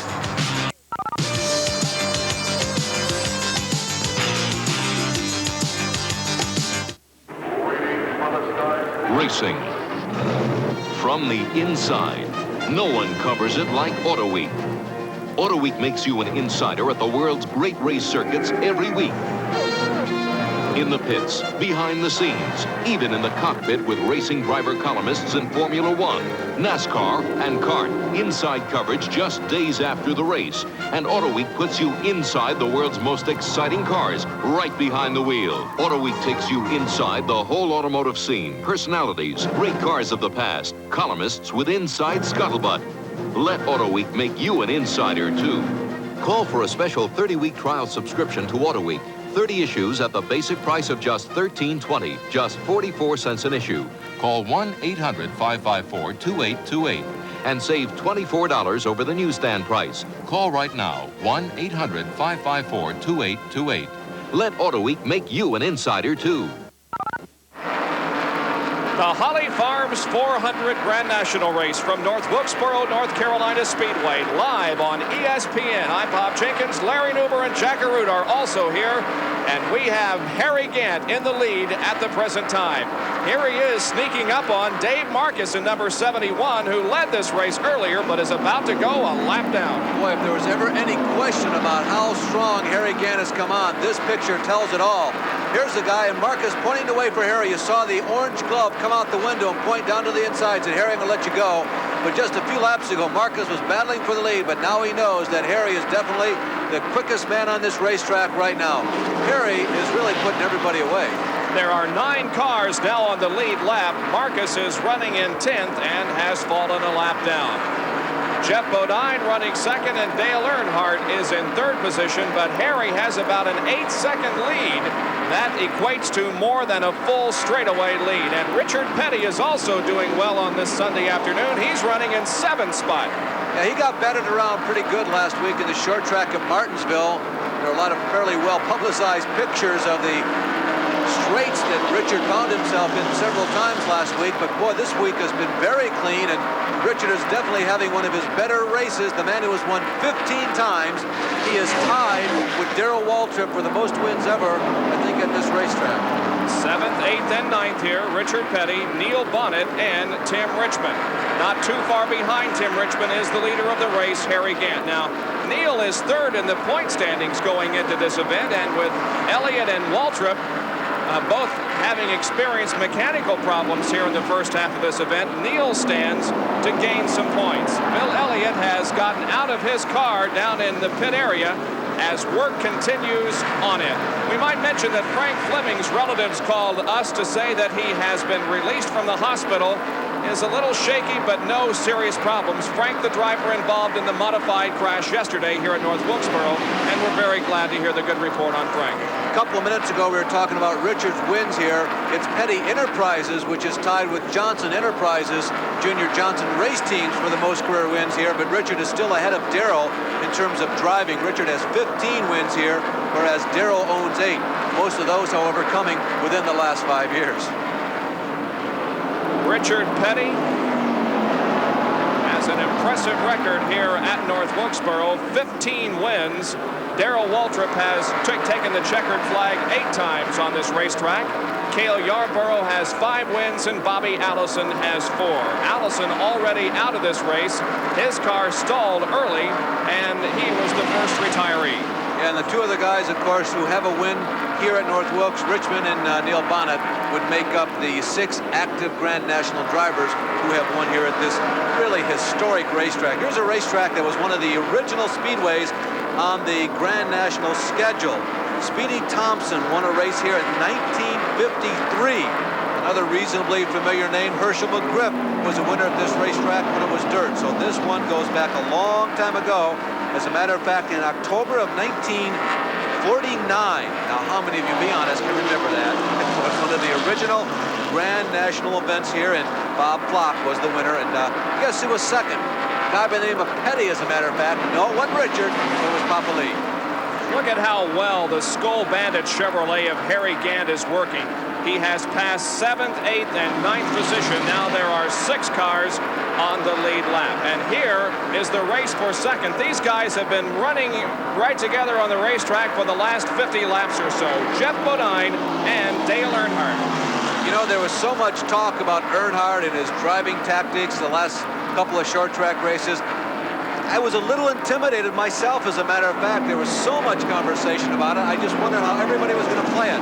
But everyone, gentlemen is probably too strong of a term, fair is perhaps a better term. This has been a real fair contest in terms of that everybody's been going for it. We've been running hard. The average speed under green flag has been well up in that 110+ mile-an-hour range. There hasn't been any slam banging going on at all. Earnhardt is still running up front with all the rest of the guys, as he has done all season long on the short tracks, and it's been a pretty clean race in that category. Jeff Bodine was very lucky, though, when he was sandwiched between Bill Elliott and Ron Bouchard. The right front quarter of that car has been damaged, but Jeff was able to keep control. He moved to the inside of the racetrack on the backstretch, but did not really lose a spot and has now worked his way back up into second position. Yeah, Bob, it didn't fall back into the tire either, as happens so many times. You know, these 3,700-pound full-bodied stock cars, Jeff's damage was just slight enough that it did not go back and damage the tire. They did not take inordinate time to make not hasty repairs, but rapid repairs in the pit area. And Jeff Bodine and Dale Earnhardt now passing the number 52 car of Jimmy Means from Huntsville, Alabama. By the way, Darrell Waltrip is running in 22nd position, and he is still 7 laps down to the leader. This is, of course, the last race that ESPN will be broadcasting this year of Grand National cars. There was a very strong and full field of cars here. Jeff Bodine, as you saw earlier in the race, was the pole setter. Other people who are here who failed to qualify for this race: Randy Baker, Jonathan Edwards, J.D. McDuffie, of course, a regular as usual, Phil Good, Brian Baker, another member of the Baker clan, tried to get into this race. Brent Elliott, Morris Randall from up in Michigan, Earl Canavan, late who has had an Indianapolis car, and Mike Tilley were among the non-qualifiers here at North Wilkesboro this weekend. And since this is our last televised Grand National race this year, we want to take our hats off and salute and thank several people, especially those associated with NASCAR. Bill Gazaway, the Vice President of Competition, Dick Beatty, who's the race director, Morris and Jeannie Metcalf, who assist us greatly in the scoring, Chip Williams and Andy Hall of the Public Relations Department, and of course Jay Wells, Jim Hunter, Jim Foster, and the Francis also. Our thanks to you for making telecasts of NASCAR races very enjoyable for us here on ESPN. There's Kyle Petty, who finished second, remember, at a Talladega Raceway, that super fast 200-mile-an-hour, 210-mile-an-hour plus racetrack. Kyle going to the inside of his father, Richard, as they try to improve their lots in life within the top 10. Kyle also backed up that Talladega second place with a third place at Dover. He has finished 5th at Martinsville just a week ago. He also has a 4th at MIS, so he's had a number of finishes in the top 10. As a matter of fact, 4th, 5th, 6th, 7th, and 8th is one of the mainstays. It marks one of the mainstays of the Kyle Petty season. It has been a successful one. So we are now at the halfway point of this race. 200 laps have been completed. Richard Petty, the man who has said that has a lifetime contract with the letters that are there on the rear quarter panel of the car, STP, certainly a very strong name in automobile racing competition. Darrell Waltrip is the all-time money winner in Grand National NASCAR competition. He accomplished that feat just last week, as a matter of fact. He surpassed Richard Petty, and we had an opportunity to ask Richard about that situation. I really didn't worry that much about it, think much about it. I just was noticing I won 15 races at Martinsville, and you know, the first race, 2 or 3 races I won, I made $3,000 there. So, you know, you figured 200 races against Darrell's 65 races, or big races, little races, or whatever. My percentages of finishing and winning and all that kind of stuff, then, you know, I should have made, if it had been paying the same amount, I'd be with 15 or 16 million now instead of 5 or 6. So money is the only thing that you probably cannot compare careers with, because, you know, take a Babe Ruth made $85,000 a year when everybody else was making 15. Now a bunch of the people make $1 million a year. He'd be making 6 or 7 million. So the money record is the only one that you can't really compare with. Well, now there are 2 sides to this story, Larry. Richard adequately points out that he didn't make as much money back in the early days as Darrell Waltrip has, but at the same time, he has been racing as many races as Darrell. In other words, since Waltrip has been on the circuit, so has Petty, and therefore there's a good examination of that. Yeah, Waltrip calls it a live record. He's saying that, you know, Richard has had every opportunity to make every dollar that Darrell ever wanted. You know, it's sort of like the opportunity of what if Ty Cobb were playing and then Pete Rose started to play.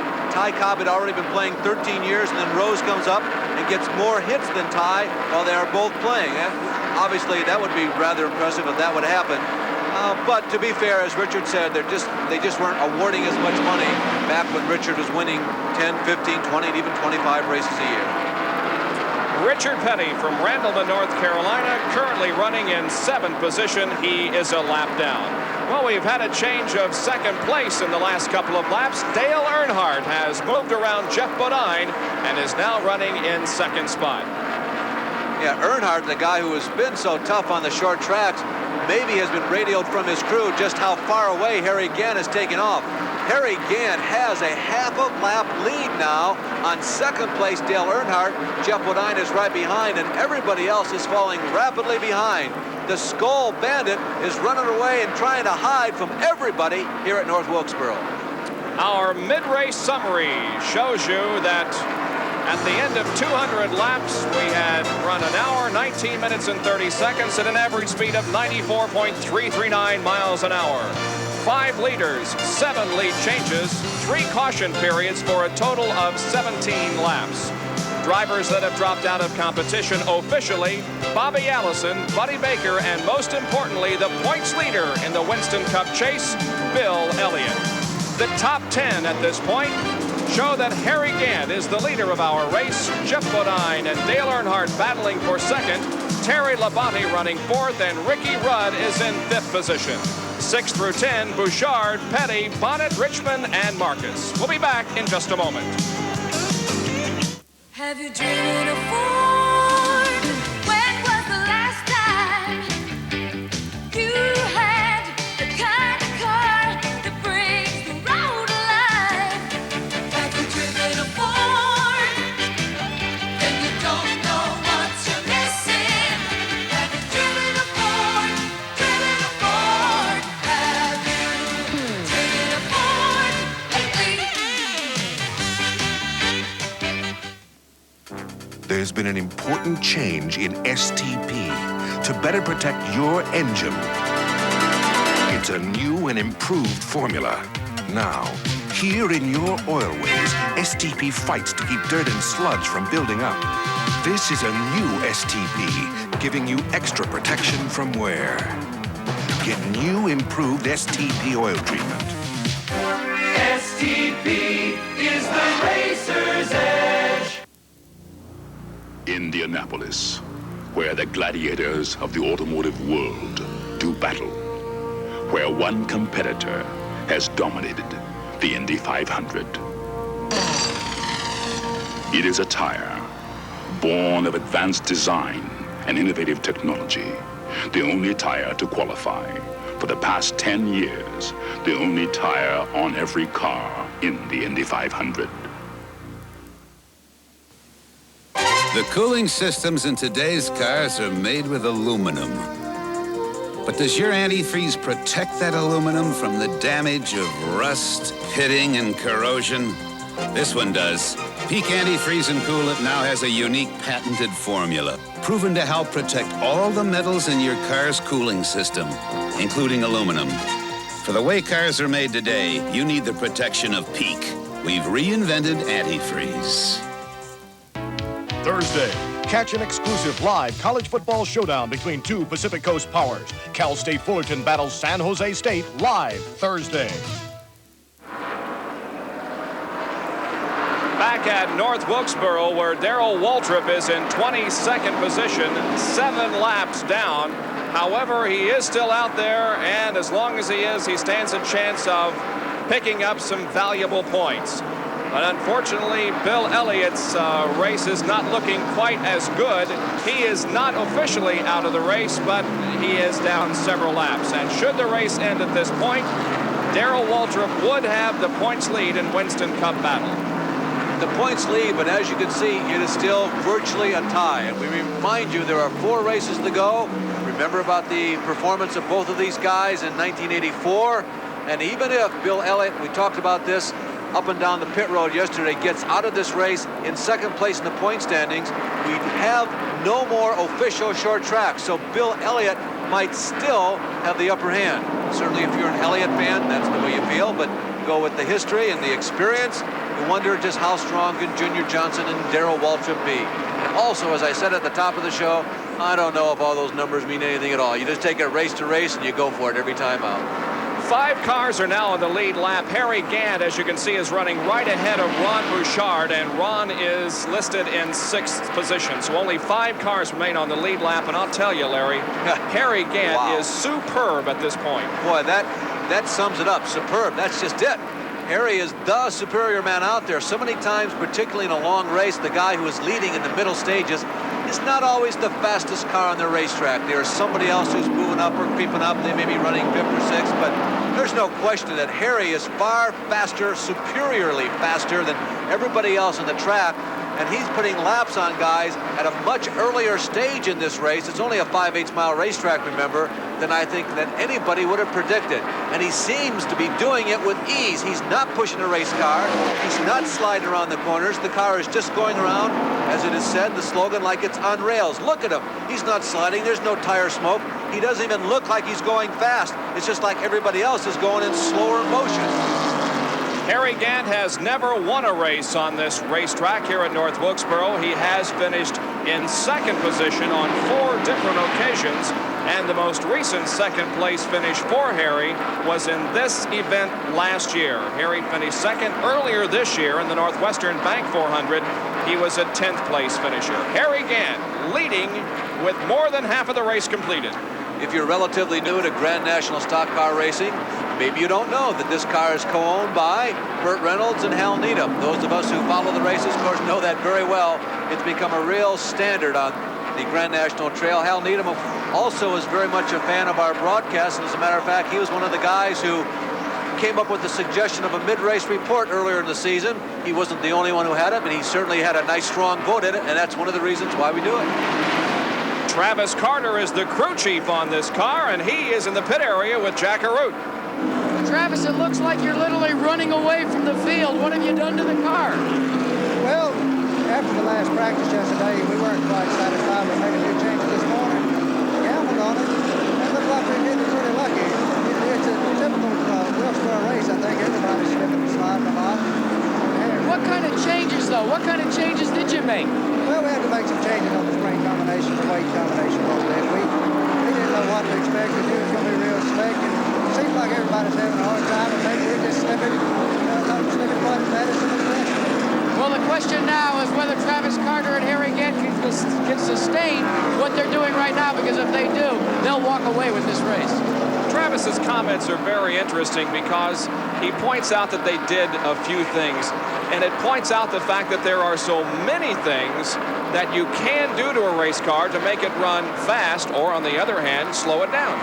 Yeah, it's like a Scrabble game. It really is. There are a lot of moves that you can make, and you hold a lot of pieces in your hand, and you try to utilize as many of those as you can and rack up as many points, if you will, in this game. There are so many things to do. That's why the Johnson team has been so strong here traditionally, because they come to this particular racetrack and practice so often. But it sure looks like that Travis Carter and Harry and all the rest of the crew, they played the right Scrabble pieces, at least so far this weekend here. Now Ron Bouchard in 6th position, a lap down, and right ahead of him is Kyle Petty, but Kyle is not on the same lap as Ron Bouchard. Kyle has been running pretty strongly, though, the last 25 or 30 green flag laps, 170 laps to go. We are beginning to approach that window where maybe if you make one more pit stop, you might be able to go the distance if we continue to be green. Remember, it's about 160 laps would be the maximum that you could go on one load of fuel. So as you get down to that point inside of 175, 170, 165 laps, if you're getting good fuel mileage, maybe you stop now and get it out of the way, and then you can go home the rest of the way. Although most of the top teams, if there are 50 laps to go, will stop for new tires. This is the Wood Brothers Ford, sponsored by 7-Eleven. Kyle Petty from Randallman, North Carolina. There are rumors all over the place, but one of the rumors here at North Wilkesboro concerns the possibility of him being in an Indy car at Miami later. The end of the year in November, Tamiami in Miami for the kart championship car season. Our information is that Kyle Petty not only is actively seeking a ride for that race, but is very darn close to announcing a ride for that race. Well, I'm seeking one, that's for sure. You know, I've talked to 2 or 3 people, and, you know, you get closer and closer every week. You know, it's one of those deals. It's just like putting a Grand National deal together or a Sportsman deal or any other deal. You know, there's a lot of people in different parts of the country that have to come together and sit down at some point in time and talk about it. And, you know, we're getting closer, but I can't say anything about it right now. Boy, what an interesting situation that will be if we see Kyle in an Indy car. Yeah, it really will, Bob. He is an annual visitor, it seems, at Indianapolis during the month of May. Dick Brooks is another guy who's gone up there, Richard Petty, his father. But it was pretty obvious that Dick and Richard were just there as spectators, but you always had the feeling that Kyle might have been just a little more serious about it than they were. And now there are 4 cars on the lead lap as Harry has moved inside and passed 5th place Ricky Rudd. By the way, our updated information indicates that Kyle is on the same lap as Ron Bouchard, and in 6th place, Ron running in 7th. And we have a car that has spun into the infield. That's the number 74 of Bobby Waywack. And Harold Kinder, we're watching to see whether or not a yellow comes out. Apparently it will not. Bobby Waywack, although he gets off of the racetrack, now pulls back onto the track, is under his own power, so no yellow. Harry, again, I'll tell you, is burning up a lot of dreams of a lot of people. There you see Ricky Rudd. Ricky is one of those guys who has not won yet in 1985. And Rudd is trying to hold on for all he's worth because he does not want to go 1 lap down to the leader, Harry Gant. As you can see, he's led 130 laps here today. Ricky Rudd, somebody who wants to win a race along with Jeff Bodine.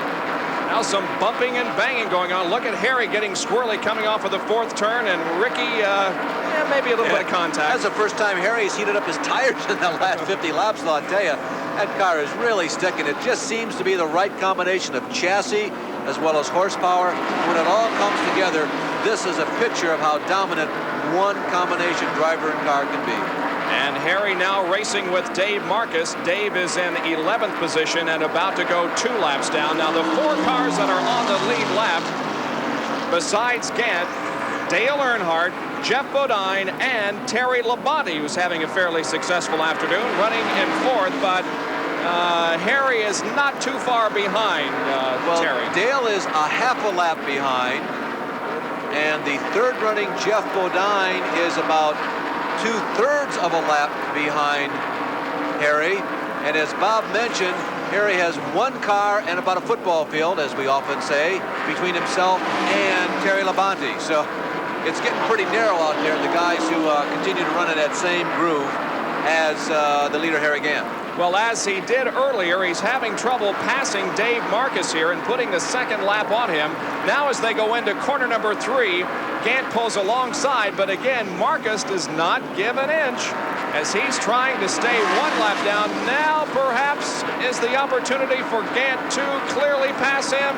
There may have been a little bit of contact there between Gant and Marcus as they battle. Harry fighting that car and shaking his fist at Dave Marcus in the backstretch. Yeah, Harry says, I want to get down there. Let me get by. And Dave backs off just a touch, and Harry shoots by, squirts down on the inside, and he had to ask for it to get it. And while all this is happening, Kyle Petty kind of has tucked in on the back bumper of Harry Gant, and he has picked up the position over Ricky Rudd. Yeah, Kyle is a lap down, actually the length of the racetrack down to Harry Gant. You can see that Kyle is right behind Harry.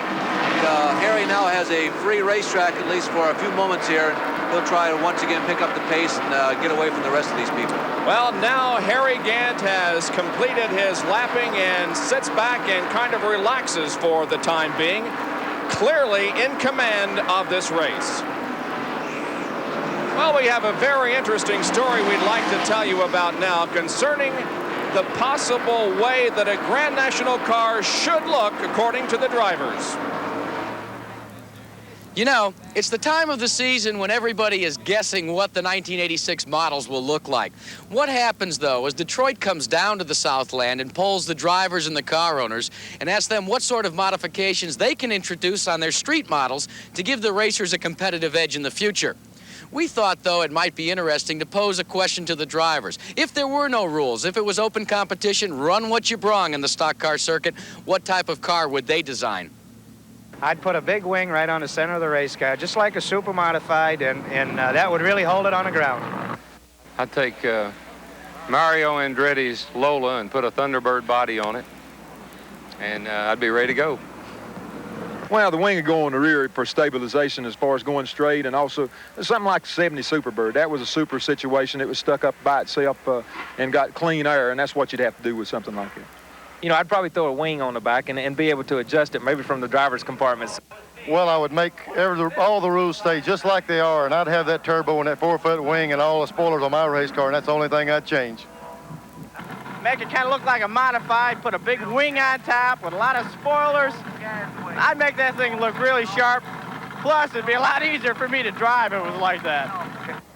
Based upon those drivers' comments, we commissioned Sam Bass, a graphic illustrator from Richmond, Virginia, whose works are on display at the Autosport Gallery, to draw us a rendering of what the ultimate 1986 stock car would look like.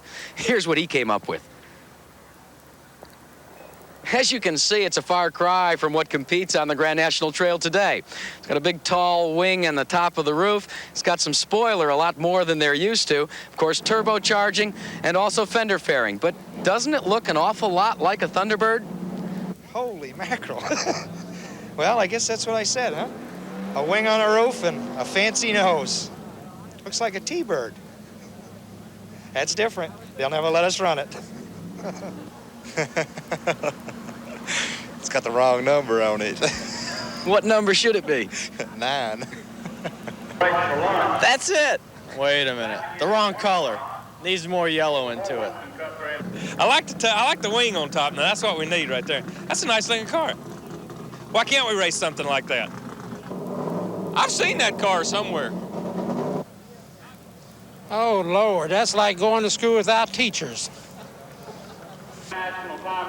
That looked like something a driver would dream up. They don't know nothing about race cars. Why should they be trying to tell people how to build a race car? That, of course, is Junior Johnson. Just before him was Dick Beattie of NASCAR. What are we going to call this thing, Newber? How about the ESPN Bird or something like that? That's not a race car. That's a weapon. At the Holly Farms 400 Grand National Race, we have completed 252 laps. Harry Gant is the leader, Dale Earnhardt running second, and Jeff Bodine is third. There is 4, 5, and 6. We'll be right back with more of our live coverage. You're looking at America's favorite work clothes. More men wear Dickies work sets than any other. Women, too. From pants to coveralls. From shirts to shoes to underwear. From gloves to socks to outerwear. Dickies makes everything in work clothes. But who says you have to work in them?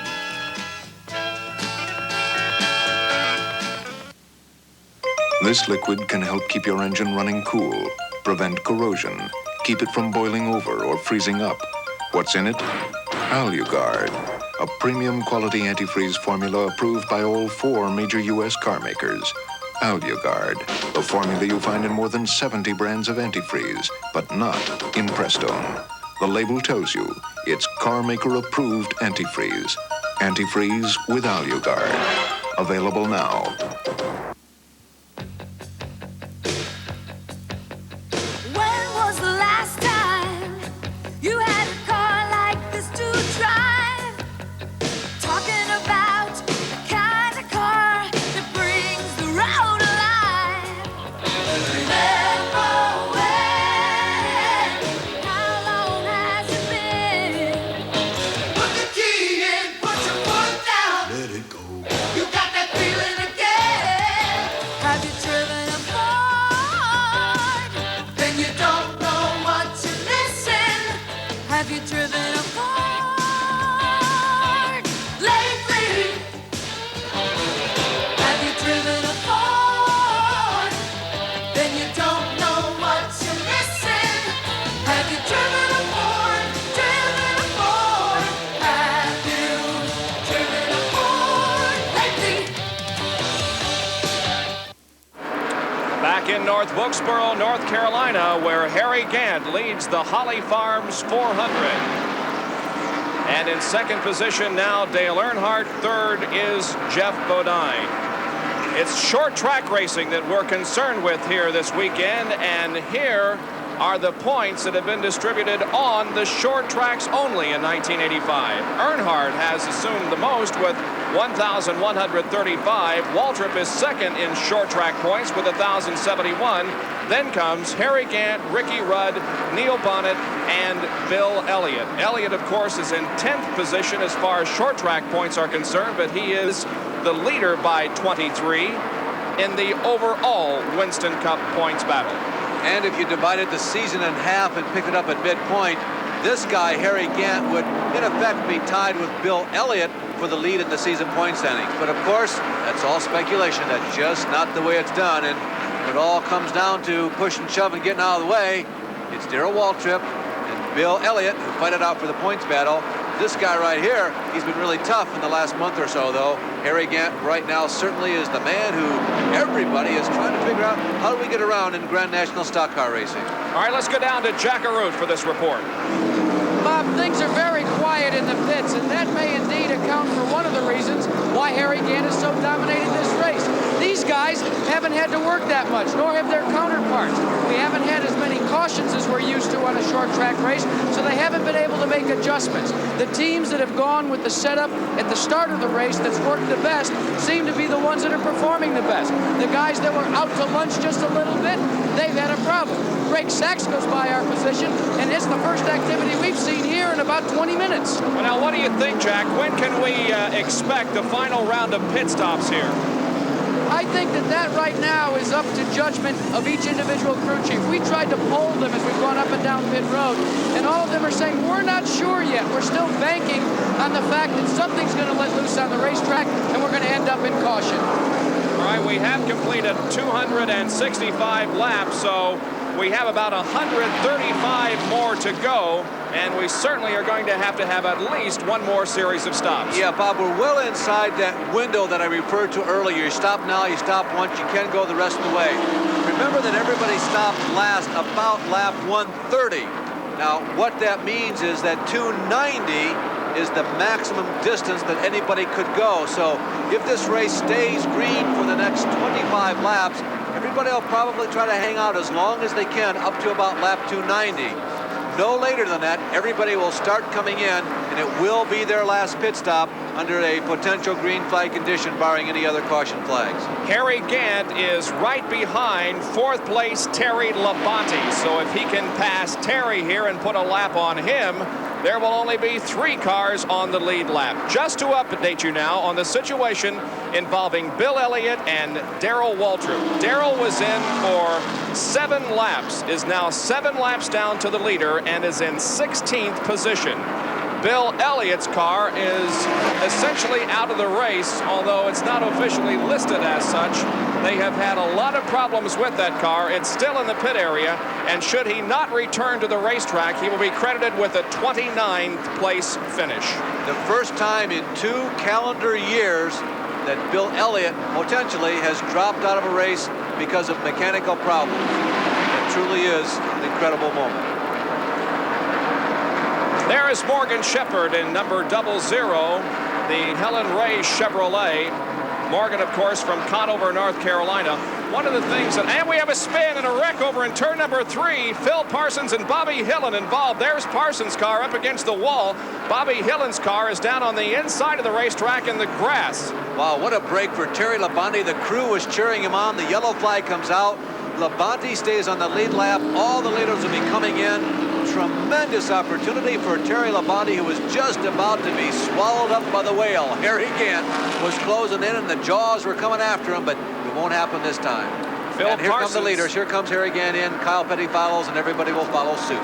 Ricky Rudd is coming into the pit area. So is, and we'll watch to see if Dale Earnhardt does not come in. Let's go down to Jack in the pits for a call of these stops. Now, remember what Harry Gant said early in the race. It's important to make a quick entrance and exit and a fast pit stop to maintain your position on the racetrack. They've changed the tires, added some wedge. The jack is down, and he's out and away, the first one out. Meanwhile, the guy running second, Ricky Rudd, he streaks by Harry Gant's pit now, but he didn't do it fast enough to beat Gant out. Now, Harry is going to be the quickest out of the pit area. And now we see Dale Earnhardt coming in for his stop. So is Ron Bouchard. Bouchard stops. Here comes Earnhardt down toward the first turn area of the pits. Also coming in is Neil Bonnet, Richard Petty, and Darrell Waltrip. They're going for right side rubber on Dale Earnhardt's machine, adding 22 gallons of fuel. And gentlemen, this is the break that all the top teams needed. Now they should be able to go the distance without an additional pit stop. Taking a look at Tim Richmond, his crew goes to work. Raymond Beadle in the pits, directing the action from Barry Dotson, the crew chief. They're adding the Union 76 fuel. This should be the last and final pit stop for all the front runners. They're all off and away. Jeff Bodine completing his service. It's a frenzied activity after a long respite here on pit road. And you never know, Bob. I mean, we have seen people, we've mentioned it many times, Tim Richmond at this racetrack just got a hot set of tires one time. He had been wallowing, if you will, around in 5th, 6th, or 7th, but it was just the perfect combination, and he went away and won this race with ease. This is our 4th caution period of the afternoon. The reason for it, an incident over in turn 3 involving Phil Parsons and Bobby Hillen. We'll be right back with more from North Wilkesboro.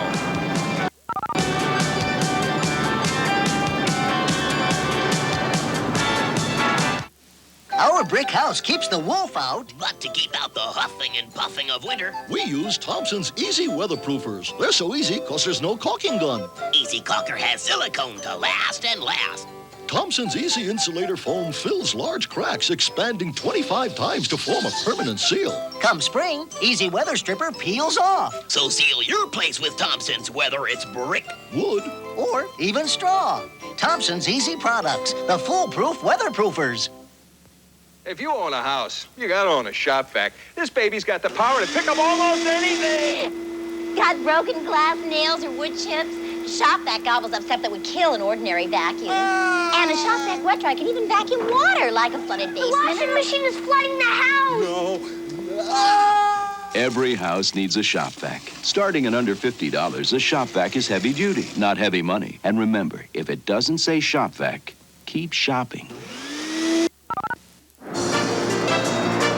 The Holly Farms 400 is being brought to you by Ford and your Ford dealer. Have you driven a Ford lately?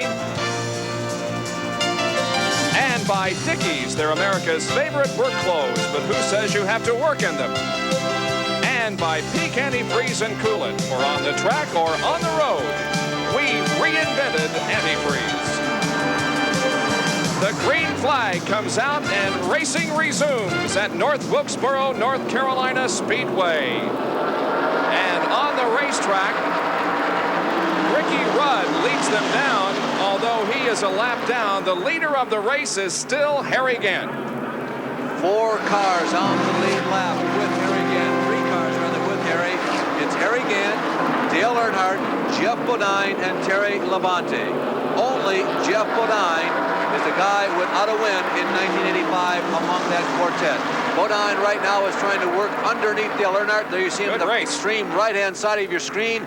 Kyle Petty right in front. Earnhardt's going to try and lap Kyle on the outside, but Kyle may be running as fast as the other leaders up front. Harry Gant in the middle of your screen, now left-hand side, the bright green 33, the leader of the event, remember. Bodine and Earnhardt are nearly side by side down the backstretch. Kyle Petty right in front of them. Now Bodine inches ahead toward the inside of the racetrack. They come off of corner number 4. Bodine with the slight advantage. A good battle for second place here as Bodine and Earnhardt slug it out. Yeah, Bodine can really put Dale Earnhardt in a less desirable position because he's got the inside. He can continue to just move up inch by inch. Now Labonte. And finally get Dale moved up too high to get a real good bite. And Labonte, as you said, Bob, almost snuck underneath. This is also a contender for the spot. Terry Labonte on the lead lap and in contention for this second and third position. And while this is going on, Kyle Petty a lap down, Harry Gant leading the race, and Ricky Rudd up front. Now a lap down, but the distance, or rather on the lead lap, but the distance of the track behind. They are pulling away from these people. So even though they're really going at it for second here, and certainly Jeff Bodine has made some progress. Now here comes Earnhardt back, and Earnhardt and Bodine come together as they come out of number 2. There goes Labonte to the high side. The guys are beginning to play rough. Let's watch him close. Labonte and Earnhardt now side by side for third position as Jeff hangs on to second. Great racing here. Earnhardt and Terry Labonte, a couple of veterans slugging it out in turn number 1. Earnhardt with the advantage on the inside. You got to put this into perspective. There's been a lot of comments about Dale's driving on the short racetracks, and at least a couple of people said, well, yeah, it may be part of the sport, it may be part of the unwritten rule, but we're race drivers too, and we don't expect to give any quarter. We're not going to ask any quarter. They were kind of bristling their back and decided to hold their stand. Now, for a lot of people, points when you get down to this season are important, and it is to a degree for all these guys, but the championship may be out of reach, so people like Bodine and Terry Labonte, they're going to go at it for all they're worth. Ron Bouchard also enters the picture as Kyle Petty comes in for a pit stop. Ron Bouchard is running in a 7th spot. Here's Kyle Petty, though, bringing that Wood Brothers Ford into the pit area. Looks like they're going to go to work on the left side of the car. Well, they're going to raise the hood now and take a look in the engine compartment. Obviously something not running well in that race car. Kyle Petty in the pit areas, the Woods brothers, Glenn and Leonard, of course, the long-time proprietors of this machine, the mechanics and the master strategists who have won so many races. They gave up their legendary number 21 for the sponsorship, and they've had a good season, but it looks like it's going to be a kind of a day with the short end. So they have now moved into a single file formation here as Jeff Bodine, Dale Earnhardt, and Terry Labonte run 2nd, 3rd, and 4th, but they're now in a single file situation. Dale Earnhardt from Kannapolis, North Carolina. Are his driving tactics a little questionable? Well, here is Larry Newber. Dale Earnhardt has won 4 of 7 races in the Grand National season on the short tracks. Easily the most successful driver on the short speedways in 1985. Yet some have suggested that maybe the tactics weren't part of the code of the road. What do you think, Dale? Is that an accurate assessment? No, it's just tough racing. You know, anytime you're racing on the short track and you got 3,700-pound race cars racing close as we do it, you know, it gets tight. Well, here's a shot from earlier in the season here at North Wilkesboro when you and Kyle got together. What happened? Well, we were starting down in the corner. I'd got under Cal going down the straightaway, and, you know, I suspected him giving me room. Somebody just passed him before, and, you know, I thought he'd give me room. He didn't. Now, this is Bristol trying to get around Tim Richmond. Well, what happened there is we just, you know, went in the corner and I got under him, and you just seen Richmond hit Bonnet right there. There wasn't no mention of that, but, you know, I passed Richmond for the lead. I got under him, and then he rooted back down, you know, got close, and we rubbed a little. He was trying to use up all the racetrack he could to keep me from passing. I was trying to get all under him and get some racetrack and pass him. So, you know, it's just a situation of give and take, and, you know, sometimes you have to you know, push the car on in there, make the room and go on. But by no chance did I go in there and try to wreck him or knock him sideways, knock him into the fence or anything like that. I was just trying to get under him, race with him, and go on and, you know, try to win the race. Dale, you know, this code of the road thing, it's not certainly written or etched in stone. It's something that really all the drivers, without speaking about it, have to get together and sort of make an agreement about.